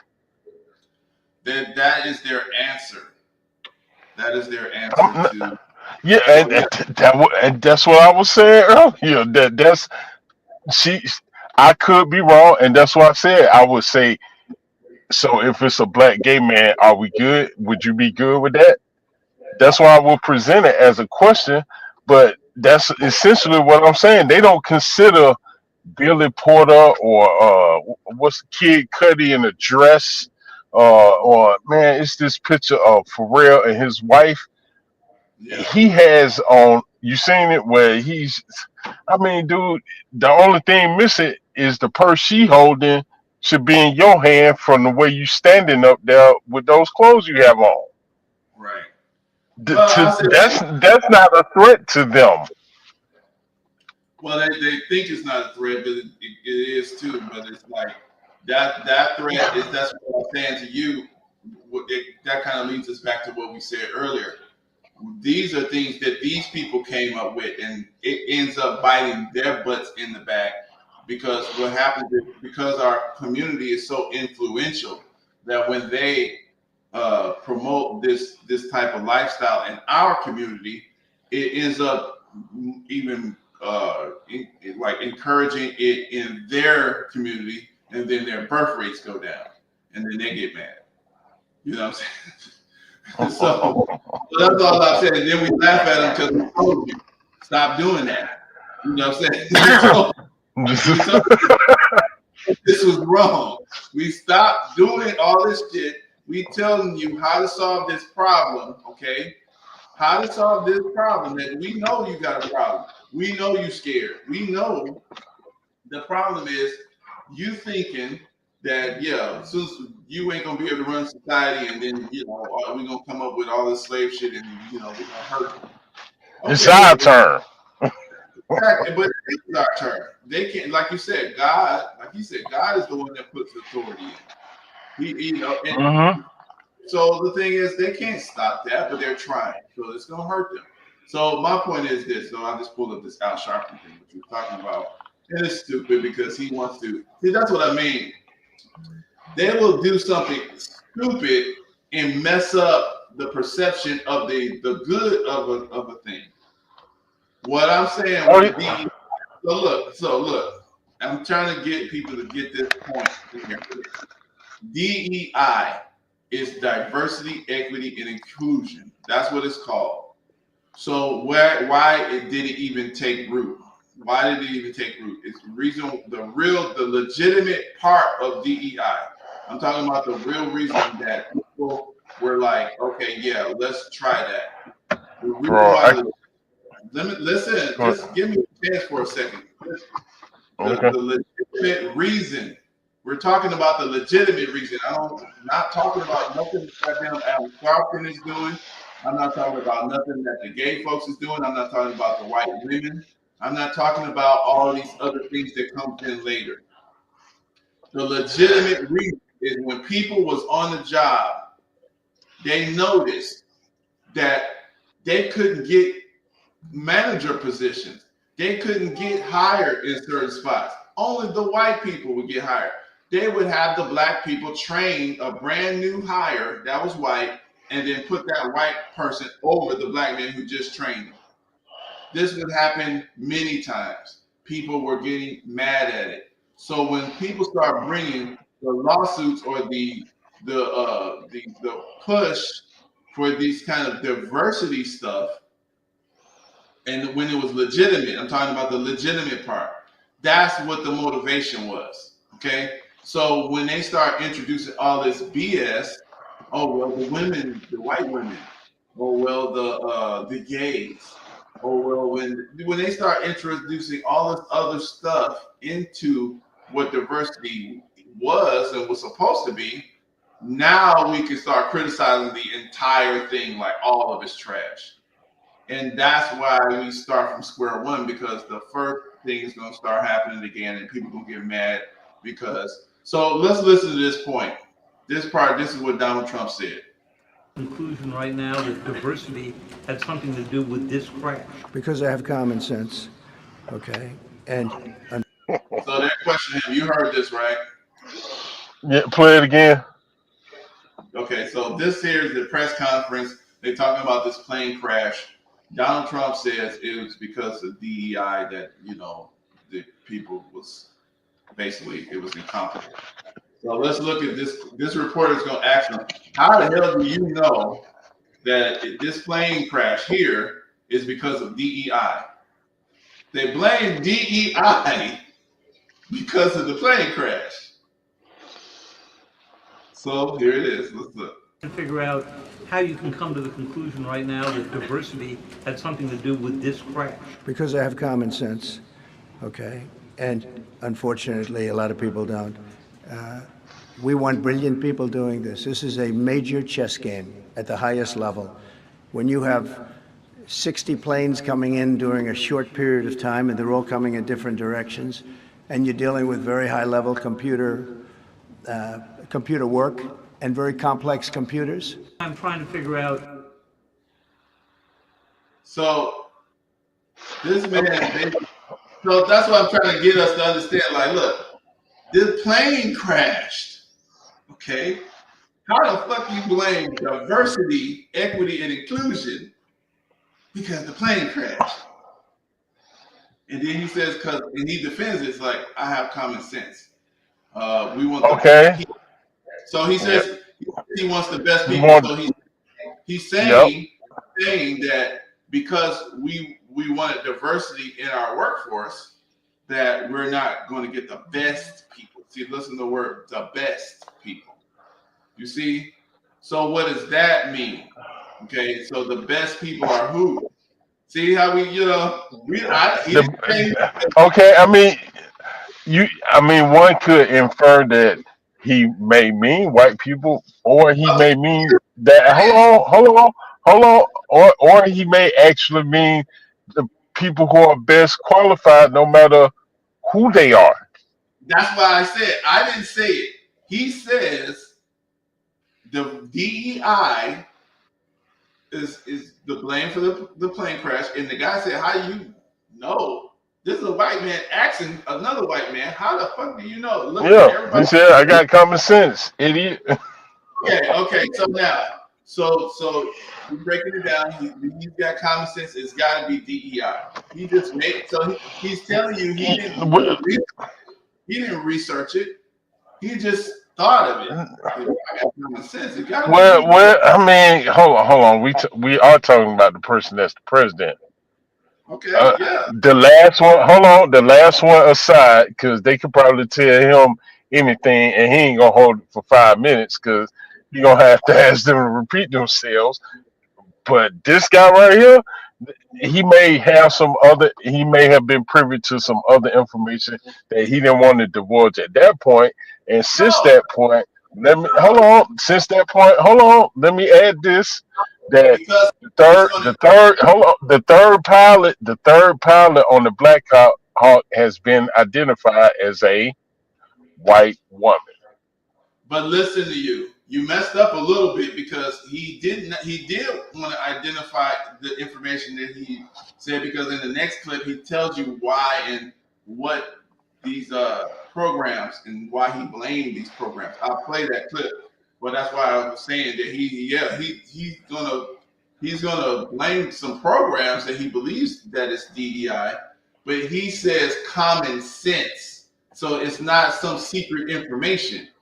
He said, because I got common sense. That's what he said. That's But what he then, led with. yeah, that's my point. So that's what I'm trying. When Okay, these so so look, so listen to what I'm saying. The point is, I'm not saying that the DEI is in its current form something that's benefiting black people at all.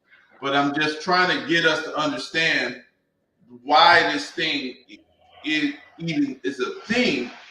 What is the legitimate thing that led people to push for something like this? They're calling it DEI, but people was calling it something else. Affirmative action, they was calling some other thing. It's because white people were on jobs, seeing like, damn, I'm working hard. I'm coming up with good ideas. I can run this thing. I can do this. I can do this. But they're always bringing in these younger white folks so I can train them, and then they will put them in the jobs above me. Or black people would go to certain places and we'd be like, damn, they're not hiring none of us. You see what I'm saying? So this is I'm just okay, getting so yeah, this is why people were wanting something like a DEI. We call it DEI now because it's a bad word because that's what the media can do. They can make something that is just a word bad. Like they can just say anything is bad, liberal or Black Lives Matter is bad now. They can just okay. turn Let me any. Go let ahead. me give you an example. All right, so before any of this, I want to say it was before he left office, before in the first term. But when this DEI stuff really started, I guess you could say, taking shape, form, taking off, whatever, the Hawks, the Atlanta Hawks, Right. um, hired this, and I'll never forget it because they had a diversity, equity, and inclusion officer Hmm. for the Atlanta Hawks, Right. a professional sports organization. Hmm. they hired. Her name was Nzinga Shaw. I think she was. She. I think she's Nigerian American, Hmm. or she may just be African American. Either way, dude. When I heard this, I'm like, this is a. What purpose does this serve? Okay, so ask that. So what purpose were they saying? It was for diversity, equity, and inclusion. So what's the problem? What For was your problem? For the Atlanta Hawks. Okay, so what's the problem? What are you saying this? Because I everybody think you got what's getting you. Everybody don't get it that way. You got to explain what is wrong with what you're seeing because you got to realize everybody doesn't okay, see it. Yeah. okay. What is wrong with what I'm seeing is we're talking about a professional organization.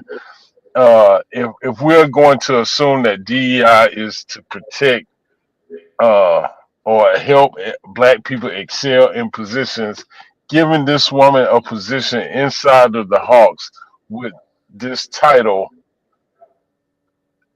has no bearing with the product on the floor or the actual inner workings and of how a professional sports team works. And I'm not even saying that there aren't uh, instances where these things happen, where there is discrimination or racism. I'm not even saying those things don't happen.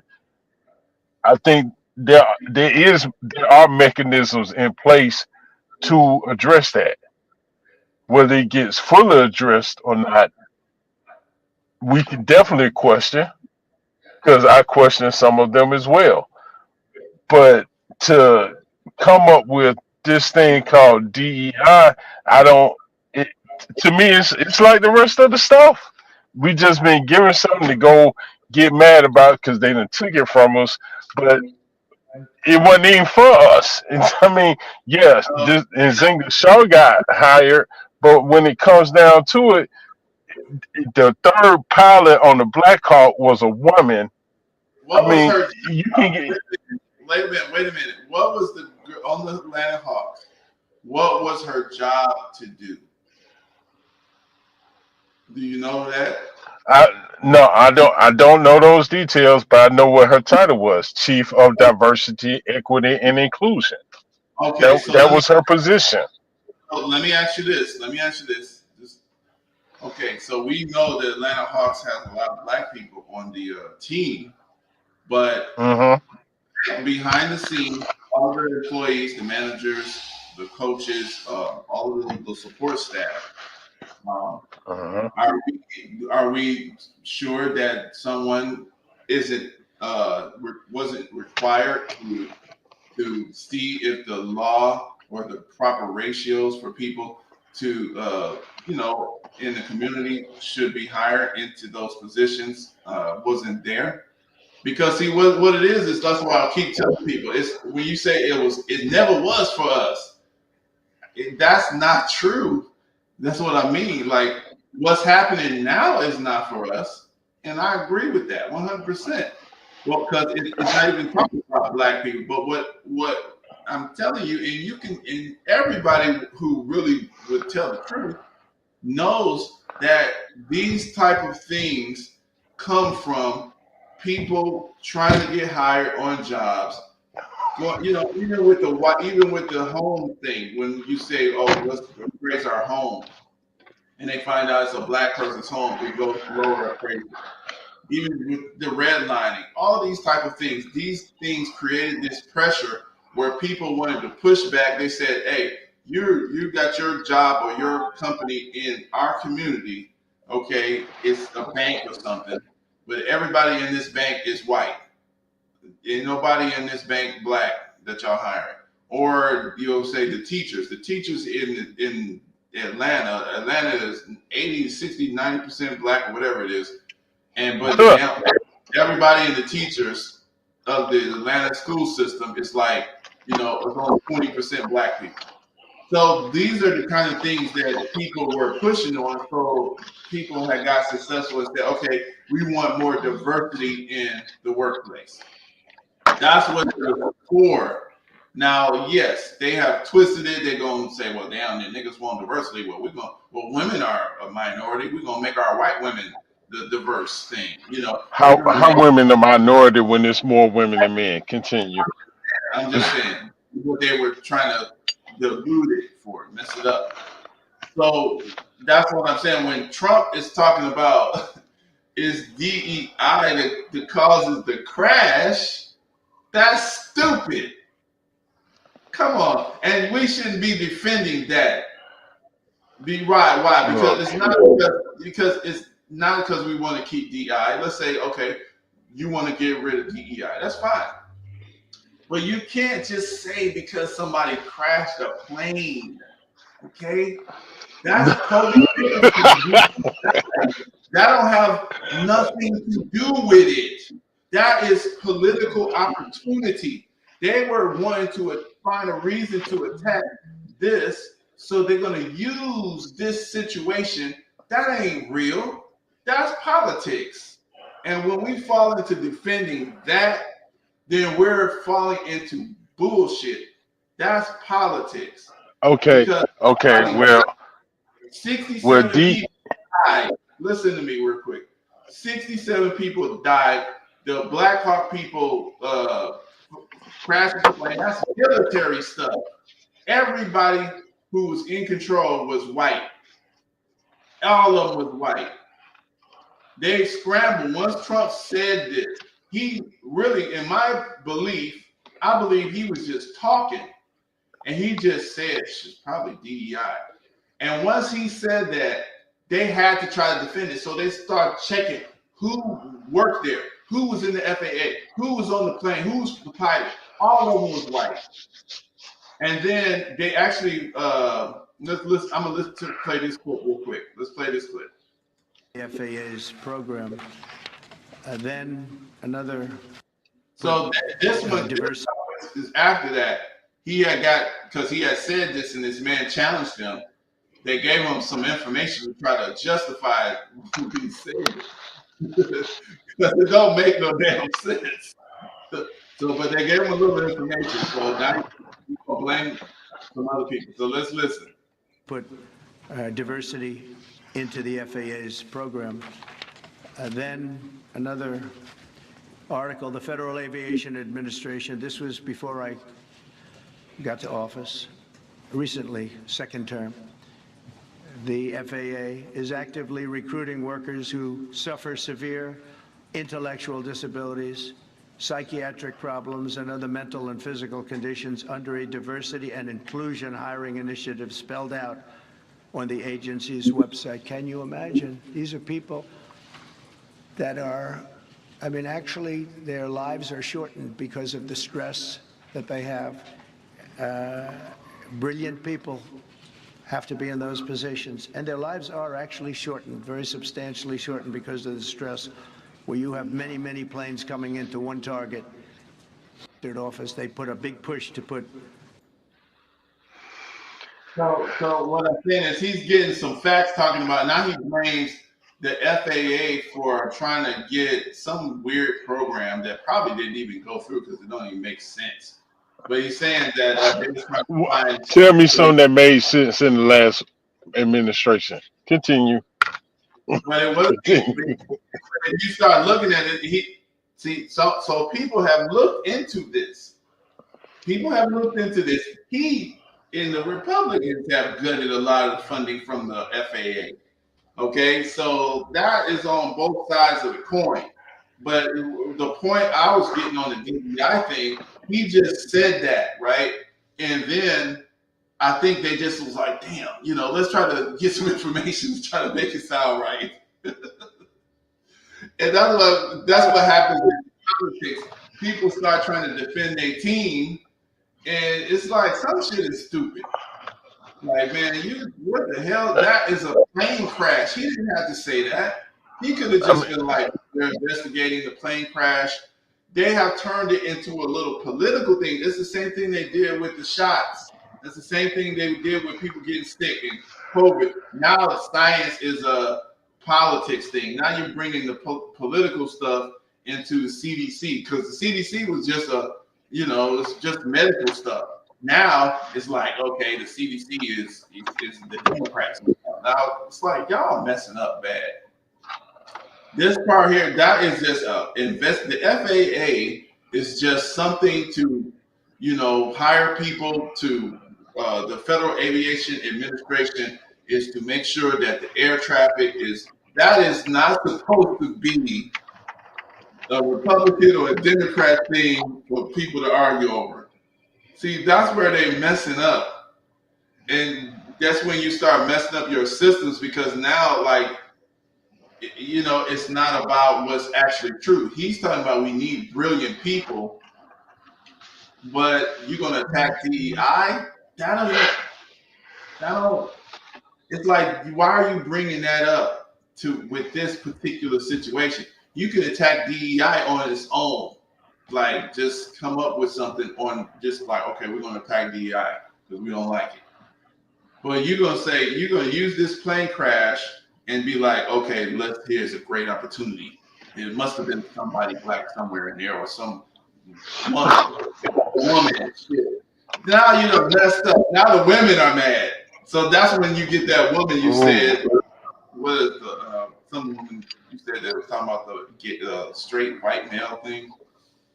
Yeah, at the Costco. Because now they're going to attack the woman because they had to find somebody because Trump just said DEI. So it was like, it's got to be somebody that's not a white man. Well, it benefits white women more than it benefits anybody else, just like affirmative action. I mean, I feel like I'm almost being pushed into defending this, and I'm not. But okay, let's go with another example. Listen what I'm saying. So you said something that's interesting just then. You feel like you're being pushed into it. It's because what happens is these people they can pull you into like you'll defend some stuff that they're doing that's legitimate and that's easy to defend. Like it's only two genders. Of course, we can easily defend that. Yes, that's the truth. I'll defend that. Okay, and that's why I said I defend policy, not individuals, not parties. Because once you put it on that, now I got the standing and the leverage to be like, dude, this man, what he's saying in this moment here, no. Okay, so look, there is such a thing as HR, right? Human And resources. before any of this DEI stuff was ever came about, if you had an issue, you went to HR. I'm not saying that HR is always going to handle it the best way. That's why I said earlier that doesn't just because there are other avenues before any of this DEI stuff started that were there in place to handle these situations. I'm not saying that they are always handled in the way they should be. Right. Okay. Well, to use another example, you may remember this video. It came out probably about a year and a half ago of these uh, cops that were trying to arrest this man in Chicago on the street. It's 4 black women. They weren't in the best shape. We'll just leave it at that. Mm-hmm. It's 4 of them. They could not get the handcuffs on this man. He ran away. Mm-hmm.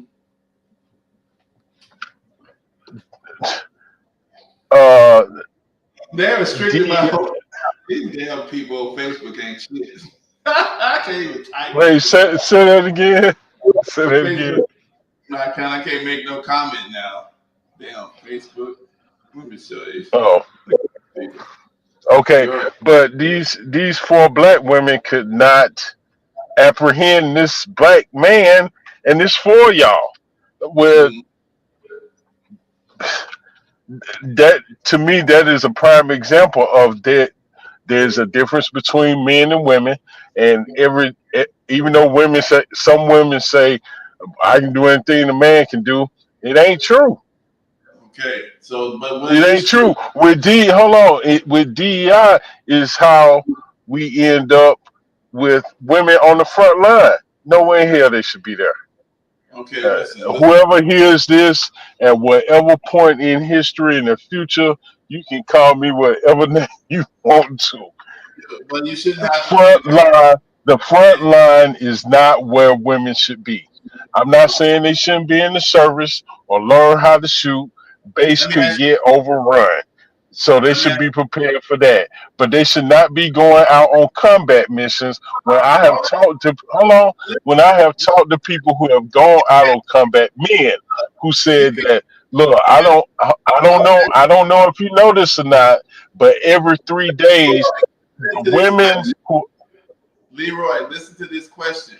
uh, Okay. hold on, let me finish. Okay. Okay. Go The ahead. Finish that point because you the, keep going up. the You moving from the point look, that I'm going to statement. okay, okay, so I'm about to end it. Mhm. The when some of the men I've talked to have gone out in these combat situations have told me because I've asked. I wasn't in the service. I asked questions. I talked to people. I asked them straight up, about this, and they said, "Well, one of them told me, well, I don't know if you know this or not, but when women do go out with us in these combat situations, and it could be just a patrol, if they're," he said, I was told that every 3 days the woman has to go back to base to take a shower, Right. to clean herself before she can come back and join the unit. That's right. She's a woman. No, yeah, that's right. She shouldn't be there. Hold on. That's Hold right. on. See, this is what I'm trying to say because you keep moving. I was going to ask you a question which gives you more time to talk, but I wanted you to Okay. include your conversation. So what I'm saying to you, I can agree, but if you would make it, the one thing about women is they make us adjust ourselves a little, and Mm-hmm. which Mm-hmm. yes, we should, and we should adjust ourselves because that's why God put them there.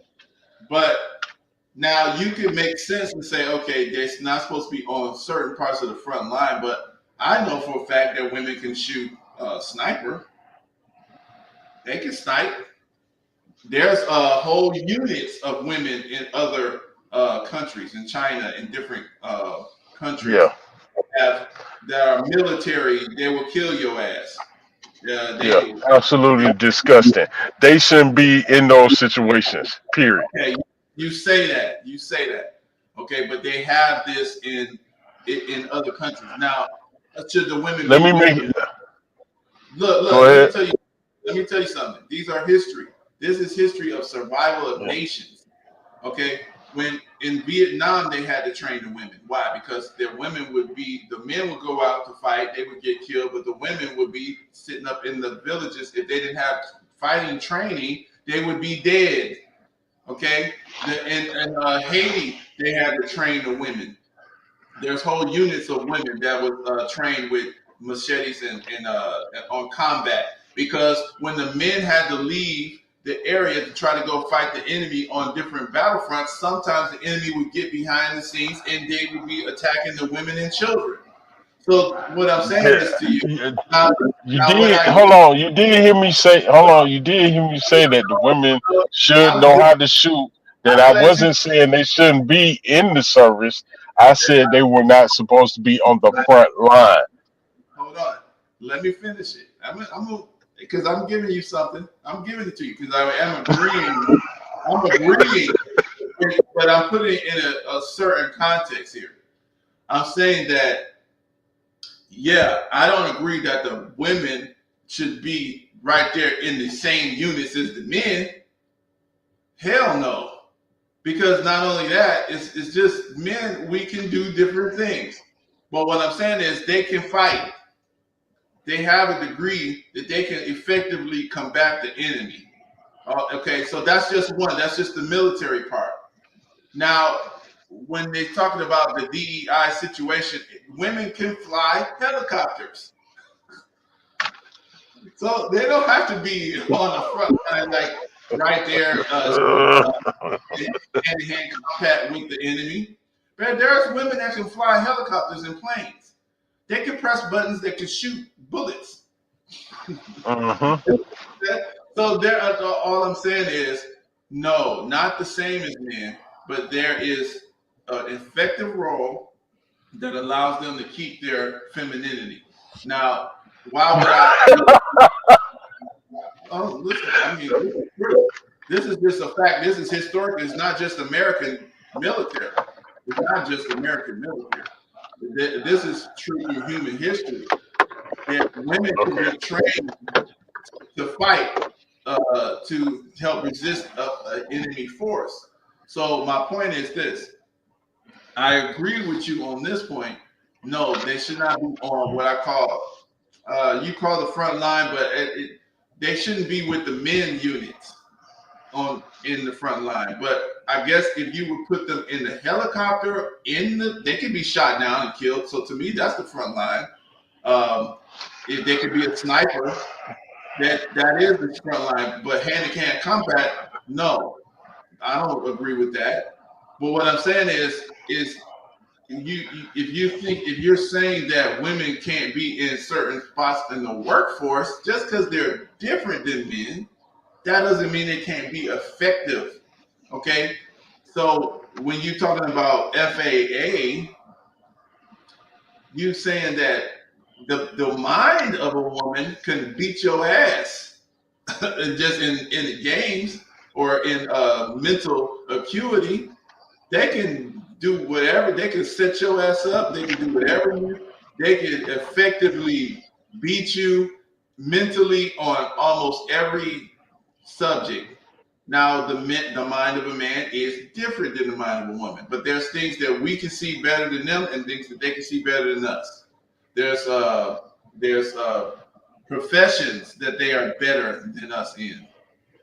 And I would say one of the things that I would say, even though men can do nursing, but a lot of times, gosh. you said men can do nursing. I didn't say they couldn't. Okay, yeah.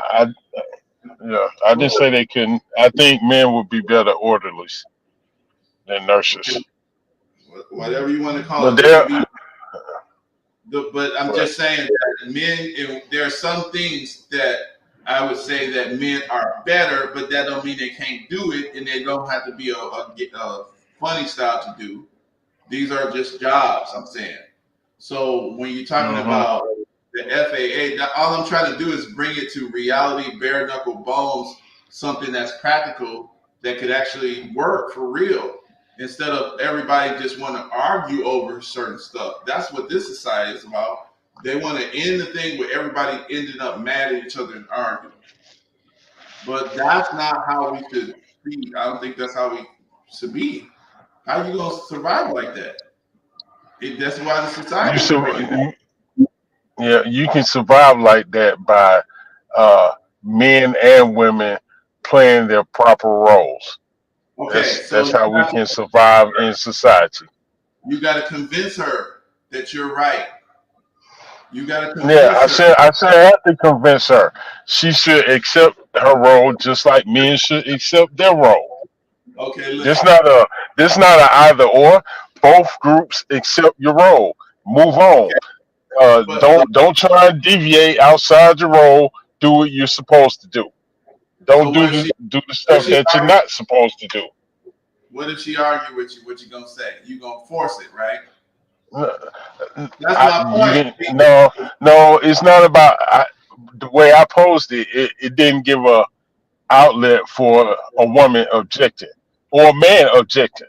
I said that men and women are two groups that need to accept their roles. Period.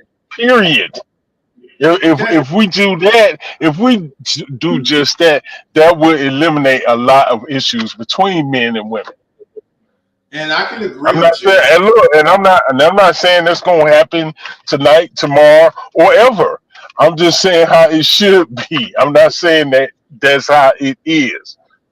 Okay, so no, what I'm saying is, I agree with what you're saying actually, but I'm saying in order to make it closer to where it's reasonable for a lot of folks to accept that, because the way you put it is more forced, and I can easily see people just saying, "Hell no, I ain't got no goddamn road shit. I do what I want to do." Oh yeah, absolutely. I mean, So I'm saying that knowing full well that's going to be the reaction. But just so we crystal clear on what I was saying earlier, I don't care what army or military institution, wherever it is for any government, women should not be in those roles that are not for them. Women should not be a sniper. Period. okay, so now, I so mean, what you're saying, so listen, see, if you want people to consider what you're saying, you should consider what's true, what actually have happened in reality. yeah, Now, you're saying the word should, which I could agree with if you're talking about the conditions. You trying to keep certain conditions because should is a conditional thing, meaning like, okay, if conditions are in the right situation, yes, women should not be snipers. But in life and in history, we've had realities where men were dead,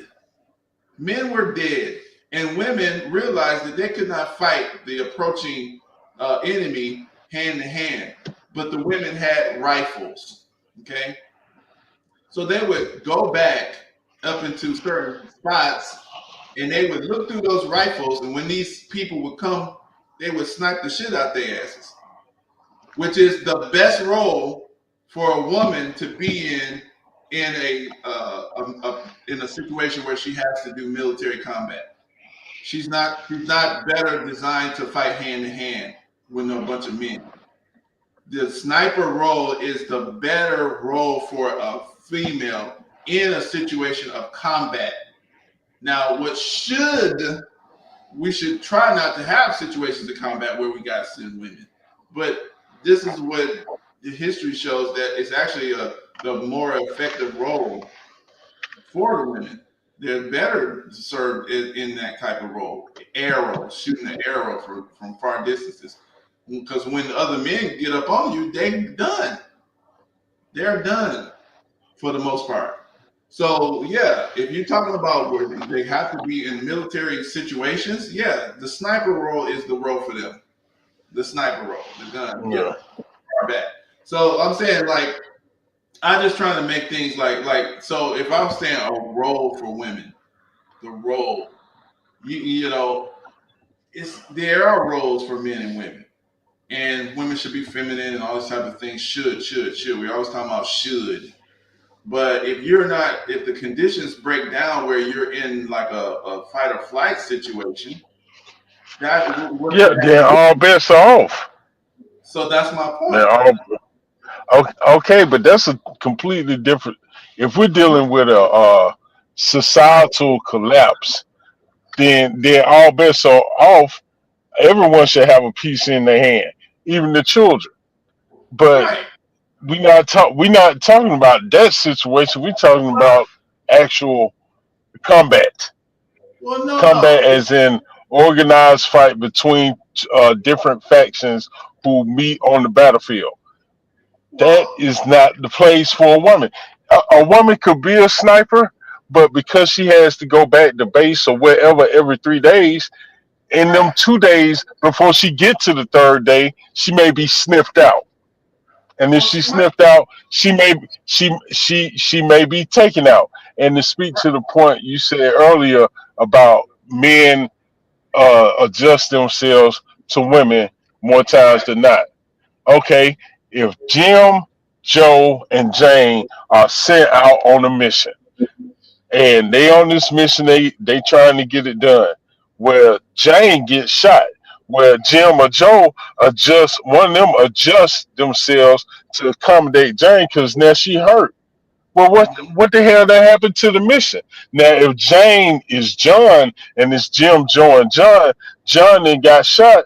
Jim and Joe gonna keep going, and they gonna leave John where he at and call for either him to be scooped up, or we gonna try and pick you up on our way out when we leave. But they They not don't. gonna compromise the mission. No, they don't leave people Don't behind. don't put Jane in the situation to compromise the mission. But you know what, Leroy, you And just made up that though. That's not really. That's a hypothetical, but it's not really. That's not how that really works. Because if they go out there, they going if somebody gets sniped off or picked off, most of their creed, according to the military people that I know, is don't leave people behind, man. So it's like women or men. You don't leave them behind like that. it So won't be woman if she ain't. It won't be women if the woman ain't there. the thing is, though, you can say that, and that's your belief. So it's nothing that nobody can really It do ain't, about. if she, that don't have nothing to do with my belief. If she not there, then she won't be left behind, Okay, right? listen. If I she's can not even in the equation, Look, Leroy, I could easily come up with another story where that woman is firing a gun, saving the men. So I mean, if you know what I mean, she, you know what I mean. You just made that up. I could make up another story where she is this firing. not this not bro. This not even about me making something up. This is about stating facts. If she ain't there, then she isn't in place to get hurt and compromise the mission by one of the If other men who are there to complete the mission. Like she's there to complete the mission, but she got hurt. But a man's natural inclination is to protect a woman. look, Natural. We talking about natural. We not talking about unnatural. okay, Okay, so now the mission is compromised. The mission may be something that will save thousands of lives. Okay, well, because she hurt now, not only are Jim and Joe or Jim or Joe not going to complete the mission, there's thousands of lives that's compromised. Leroy, you got to come up with a real situation. You got to think of something that actually That- happened. Because what you're doing right now, okay, you okay. I'll give you one. I'll give you one. When George Bush was in office, I'm talking about Junior, GW. There was an instance where a helicopter went down over there in the Middle East and a woman was taken hostage, one of our soldiers.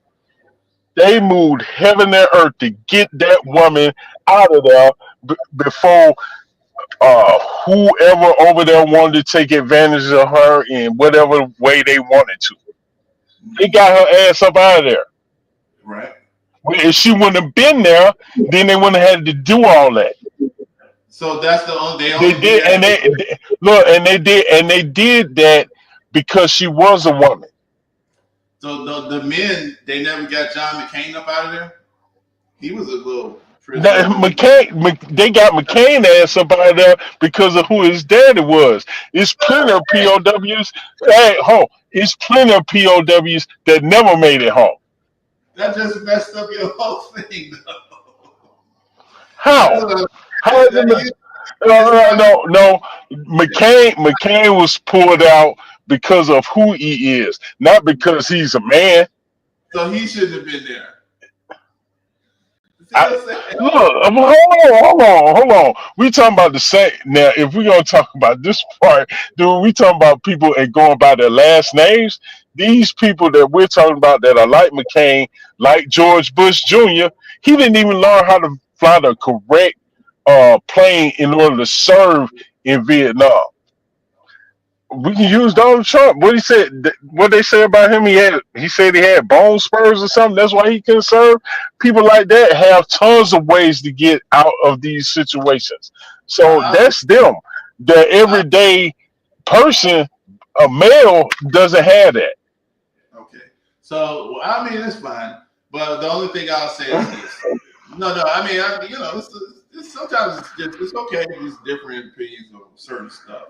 The only thing I'm saying is this: that I see that men and women do have different roles. I agree on that. I do agree that I believe though there is women have the ability to fight, but not the same as a man. Okay, women have the ability to work, but not the same as a man. Okay, so the women Mike, want to work. listen to me. Hold on, let me finish my point, and then I'm gonna let you, But look, women want to work. If you restrict women from working, they're going to get angry at you, okay? Because they have ideas, they have thoughts that are God given. Okay, they want to express themselves that way as well. And they have the right to do it, but not the same as the men. And we shouldn't restrict that. And the men have the ability to work. We got to have our ways to do it too. Now, if we want to be good leaders, the women want us to be the leader, but you can't be putting them in roles that they feel in their nature that I am inferior in this role. I have the ideas. I got these ideas. I can invent things. I want to be in a capacity where I can contribute. I don't want to sit my behind at home working. So we're talking about military right now, but I'm really talking about DEI. I'm talking about the whole just workforce and things like that. And so that's all I'm saying. It's like we got to understand that there's a way to do things that makes balance.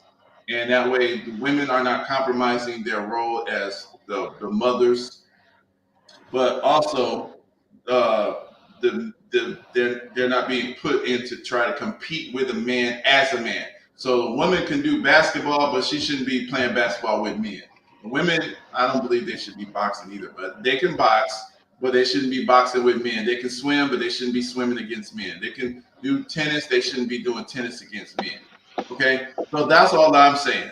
I'm saying that is the way to get it done, and where people can everybody, men and women, can support the right agenda.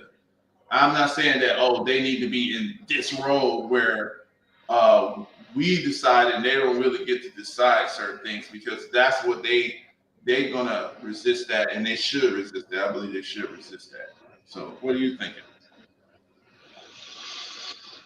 I think men and women should accept their roles, point blank, period. You gotta And define that. Explain the roles. Explain it. Go ahead. Just explain it. oh man, I, I, to me, it's self-explanatory. But it's not. Women. Go ahead. You know why it's not? Because men and women don't want to accept those roles. That's why it's not. Explain it. Go ahead. And by that definition right there, just take the opposite. The mere fact that when you see men and women not accepting their roles, then you understand what their roles should be. It's Man, that simple. but it's not, because you didn't That explain. doesn't should You didn't no, explain. yeah, but you want me to explain the obvious. No, It, but it, it is it is I pain. No, hold on. It is pain. It is painfully obvious what men and women, what their roles are. People okay. accepting that is the issue. That's the issue, not what the roles are or defining them. People Le- accepting what they are is the Leroy, issue.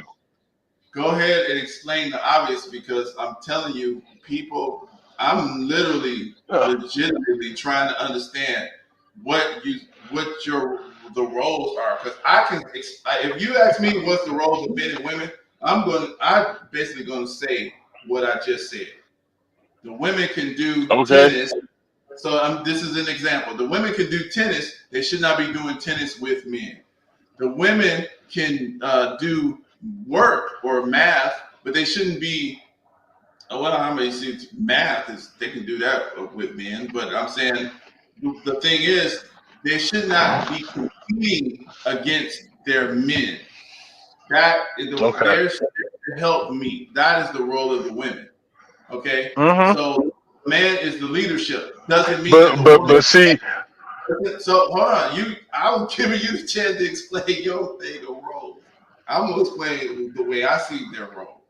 Their role is the men supposed to be the vanguard and the leadership, and the women are the help meet and exceed and overcome and rule the area and what they call dominion, to exude the dominion. So the job of doing that. So farming, the men can be the farmer, but the woman's going to be a farmer too. She's not competing with the men.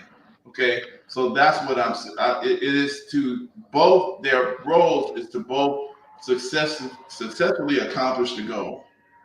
So that's how I look at their role. But what do you say? Look, for men, it can be provide, protect, all that, and for women, it can be nurture and support, all that. That is that is very easily defined. I mean, that doesn't take any. Okay, bear with me on this. Hmm. It's obvious when men and women are not in their roles. When you see it, it's obvious. Why is it not obvious to understand what their roles are based on that? I'm listening because I'm trying to. Uh, It's a lot of stuff is not to me. It's obvious that it's not obvious. People don't understand. I uh, mean, we can no, stupid. It's not something that is easily seen in the society nowadays. So things have to be kind of explained and let people disagree. But at least it's being yeah, explained a certain way. Okay. okay. Yeah. Well, maybe it's me giving people too much benefit of the doubt, but I mean, bro, once again, it's men and women not willing to accept what their roles are. That is the issue. That Uh, is the issue. well, Because let if me ask men you. and women did that, then there wouldn't be confusion in Okay. this area. There'd be confusion in other areas, but it wouldn't be confusion in this area. You wouldn't have you wouldn't have these men marrying men or women marrying women if men and women accepted what their roles are. Okay. So I Women may get mad because well, I want to work too. Well, if it wasn't for a particular group who influenced society to now we don't have where a family cannot be sustained on one paycheck, this wouldn't be an issue. right. But we've all been manipulated, and economics have dictated and been manipulated as well to a point where it takes more than one paycheck in some instances to support a household in 2025. Right. But you know, the thing is, like I said, you know, it's things have to be explained because I actually can see what you're saying, but I think that um, you got to kind of put a little more detail to it so that it can be uh, accepted by people in a manner where they can actually get what you're saying, where they don't feel like because the thing is, if you saying so, if I was to explain, so women marry women. Okay, so to me, that is competing with the men because it's the men supposed to find the woman. And if I got another woman out here competing for a woman, that's not your role. You see what I'm saying? So if I explain it that way, rational people can say, you know what, that is true. You know what I'm saying? So if you talking about a man marrying another man, like what the fuck? You know, like why women is supposed to marry men? Why is another man competing with a woman for a man's affection? That's crazy. You see what I'm saying? because because in that you see someone is not accepting their role. That's what I'm saying. That's the way I would say it. And then people can argue with it, but then people like you know, that's a minority who's going to argue.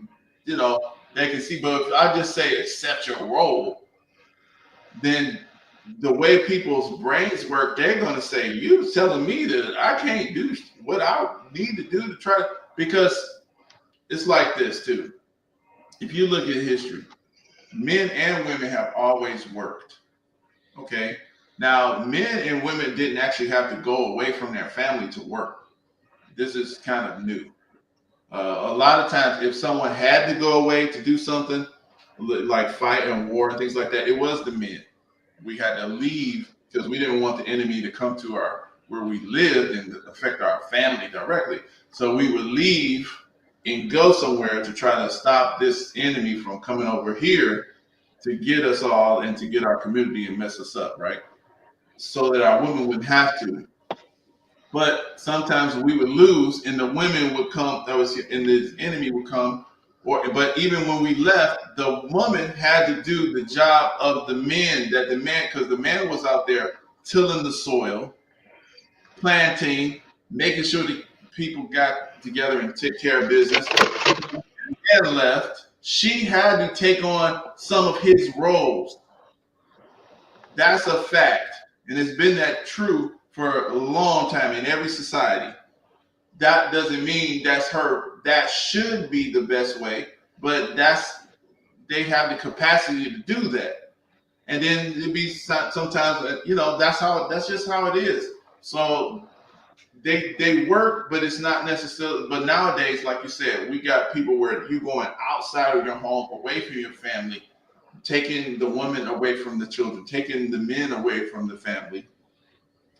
This is what's bad, okay? And I can agree with that. And that's how I would say it. So the role of the woman and the role of the men is to build up the family, and they're not supposed to compete with each other. They're supposed to work together. So it is, leadership, and it's a followership situation. You see what I'm saying? That way, the work gonna get done, but they're doing it together. So that's how I would look at it. That's just how. Let me play this, and then we about to go because it's almost. I just want to play this. All right. And then because I know you're sleepy, I'm about to go too. Actually, I need to get out of here because I got to go back to what's name. I just want to play this part and hit this up. Jr. was a completely made-up character created by the FBI. I know I'm going to get so much hate for this, but you cannot deny this is not the truth because this is coming directly from the unclassified files that President Trump released.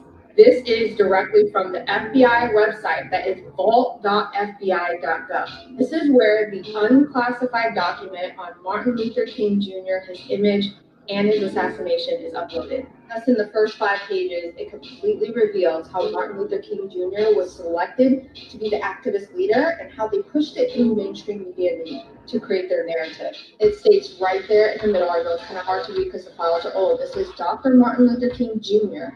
was the target of an intensive campaign by the FBI to neutralize him as an effective civil rights leader. And it also says this and other testimony describing this FBI counterintelligence campaign against King reached the public through the news media. Hold on. So create a narrative, hire an actor, and then use mainstream media to program it to become the truth. This is just more confirmation that this has been their playbook the entire time.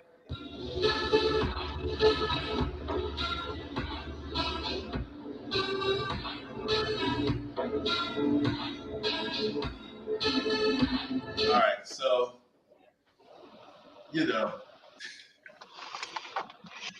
Hold on. I can't mess with none of this stuff because this woman, first of all, she's Asian, so she has no connection to any of the families, any of the people who actually knew any of the stuff that was going on at that time. Her people did not give a fuck about what made people like King and all these other people like even try to do what they was trying to do. They wasn't even thinking about this stuff. See, that's what I mean. That's why it's easy for them to believe stuff is just made up and actors is just picked up and they just made up stuff. Okay, and it's easy for these people to believe the FBI because the FBI was lying on everybody at that time. But for us to co-sign this stuff that this Asian woman just came up with, I can understand why they can believe it. But it's like we know these people, families. Our families know people who know them. You see what I'm saying? We know that it was a real reason for these people getting out there angry at stuff. Like, these are our families. We hear stories. We heard people talk about what they were doing at that time. We knew that this was a real thing at that time. So, like, how are we gonna co-sign everything? Now, yeah, we can say, oh yeah, Coretta Scott King was an Eastern Star, maybe Martin Luther King was a Mason. Okay, yeah, we know that because we know the Masons that they had their little lodges, and we can say that that's evil. We can say what we want to say. But my point is, like I said, they always mix in what's true and what's not true. And then they'll show you what's bad, and then they'll tell you everything is bad now because of this or that. No, everything these people was doing was not bad, and they was not made up actors. Whoever gets they didn't just make actors up and just get them to do all this stuff and like, damn. Some Well, stuff we got to stop. I Like some mean, stuff. look, Some stuff. we cannot believe the FBI. Okay, can we be consistent? Why can't we not? And I'm not talking about individuals. I'm just talking about the 86% and the 92%. They they won't believe the FBI when it comes to this, but they do believe the FBI now. Is that fair to say? I don't believe this is what I don't do. No, I don't. hold on, Mike. I said the 86% and the 92%. That don't include you. That don't include me. You talking about some people that's voting? I'm not Yeah, like that voted for the black people that voted for Kamala won't believe the FBI and what they say about I don't even King believe and that. Coretta, but they will believe the FBI now when the FBI tells them that J6 was an insurrection and they was going to take over the government with flag poles. My bad, sharpened flag poles. I don't Come on, believe. man. I don't believe that. I don't believe the 96% and 92% voting pattern either. I don't believe that. So I just, I don't believe it. Whatever percentage it is, the ones But that did in the black men and the black women who supported her lunacy, they won't believe the FBI when it comes to the Kings, but they will believe the FBI now. okay, let's be Tell consistent. tell me that's not Stockholm syndrome. No, it's not. Let's be consistent. You don't believe nothing from a government that's had tried to kill you, but they will. We know that they will say some truth, but they're going to mix it with something that's not true. I know this. We know this. So the way they trick you is they're going to tell you something true, and then you be like, I don't believe it. And then the people can prove that you were wrong. And now on that little point, but you're not wrong. You gotta verify everything they say. You don't just believe it. That's the way I'm consistent. Because what's going to end up happening is they're going to tell some things the FBI is going to say that is true. You can't just be like, I don't believe nothing they say. That's not consistent because they're going to say some stuff that's true, and then they're going to say some stuff that's false, and the it's gonna look weird if you just keep, because you can say, well, damn, you don't believe the FBI on this, but you believe the FBI on that. Well, I can prove this part. The part here I can't prove, and I don't believe it. That's the way that I deal with them because I know for a fact they were setting up here to mess up the black folks. They killed black people. They lied. They would literally send letters. That's why I don't believe nothing that they're saying on Dr. King. She's talking about the FBI files. That ain't legitimate. They was trying to get Martin Luther King to kill himself. COINTELPRO, all that. Right. So they're saying some stuff that's true, some stuff that's not true. J. Edgar Hoover made stuff up. They would send letters to this Black Panther leader with the address because they were, because the fact that they were surveilling everybody. They knew some of the stuff that people was talking about. So they could send a letter to this leader with that knew because they knew some of the stuff that they were internally talking about. And the other guy was like, damn, he knows this. So he knows. So this makes it makes them believe that this came from, Fred Hampton or something. And they be like, Okay. that bitch that you with, she has sex with me. See, but then they would include some falsehood in there. And then that would have the Black Panthers fighting each other inside their own organization. This is the stuff that they would do. So that's what I'm trying to get people to understand. Like, it's not about, one thing. Like, this is a tricky piece of people. This stuff ain't no joke. Like, I don't believe nothing. They're believing their narrative on your history is crazy. That's crazy. I don't believe nothing just on a rip. I'm not me believing something doesn't mean that they're not going to repeat something that's true. So saying, like they got this little star, Eastern Star on Coretta Scott King. Yeah, there's a whole order of Eastern Stars. Black women. We just automatically assume, okay, they're all evil people. Some of those people got grandkids. And they wasn't evil. That don't make them not evil. Well, that's my point. Just because you got grandchildren. No, that's not what I'm saying. They have grandkids that and you went to school with, and some of them are bad and some of them are not bad.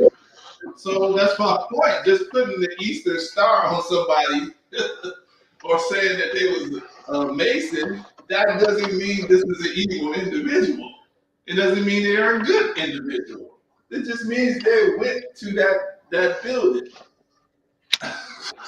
Yeah, well, that shit. Okay, well, I'm going. You don't have to do what they did. This is my point. You're dealing with millions of people, okay? People are influenced by different things in their childhood and their growth. There's some people who went into these things called the Divine Nine, which I do not agree with at all. Talking about Divine Nine. That don't make sense. But anyway, they went into it. That doesn't mean they're absolute evil people. They probably did some crazy things to get initiated. They thought it was a fun thing. They went into it. So, I mean, that's what they thought. They believed that it was fun. They was in college and they had a step show or something, and they got into it. That right there doesn't mean that person is evil. Now, but that don't mean they're good either. It's crazy. It's like you following Greek people. Why are you following them? So that's what I'm saying. Yes. You can't say, oh, and if you know anything about Masons, the Black Masons is different from the white Masons. The Black Masons ain't got no power. It was slaves that was Masons. They were still slaves. Oh. They could do their Mason thing. Supposedly Barack Obama is the 33 and the third Mason. Isn't that the very top? Every president, well, no, it's not. But every president has to be a Mason. Every single one. Well, there's one that's not. There's one that's not. Who? Trump. He's the only one. You crazy. Okay. Do you know what these people, Trump could not be a billionaire unless he was in the club. They won't allow them to be there. You got to look into that. They cannot be international anything.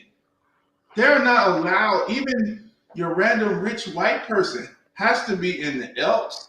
He has to be in some kind of one of those type of clubs. You go to you. Dude, okay, and if that is true, and the same can be said for random black individuals, what does that say about?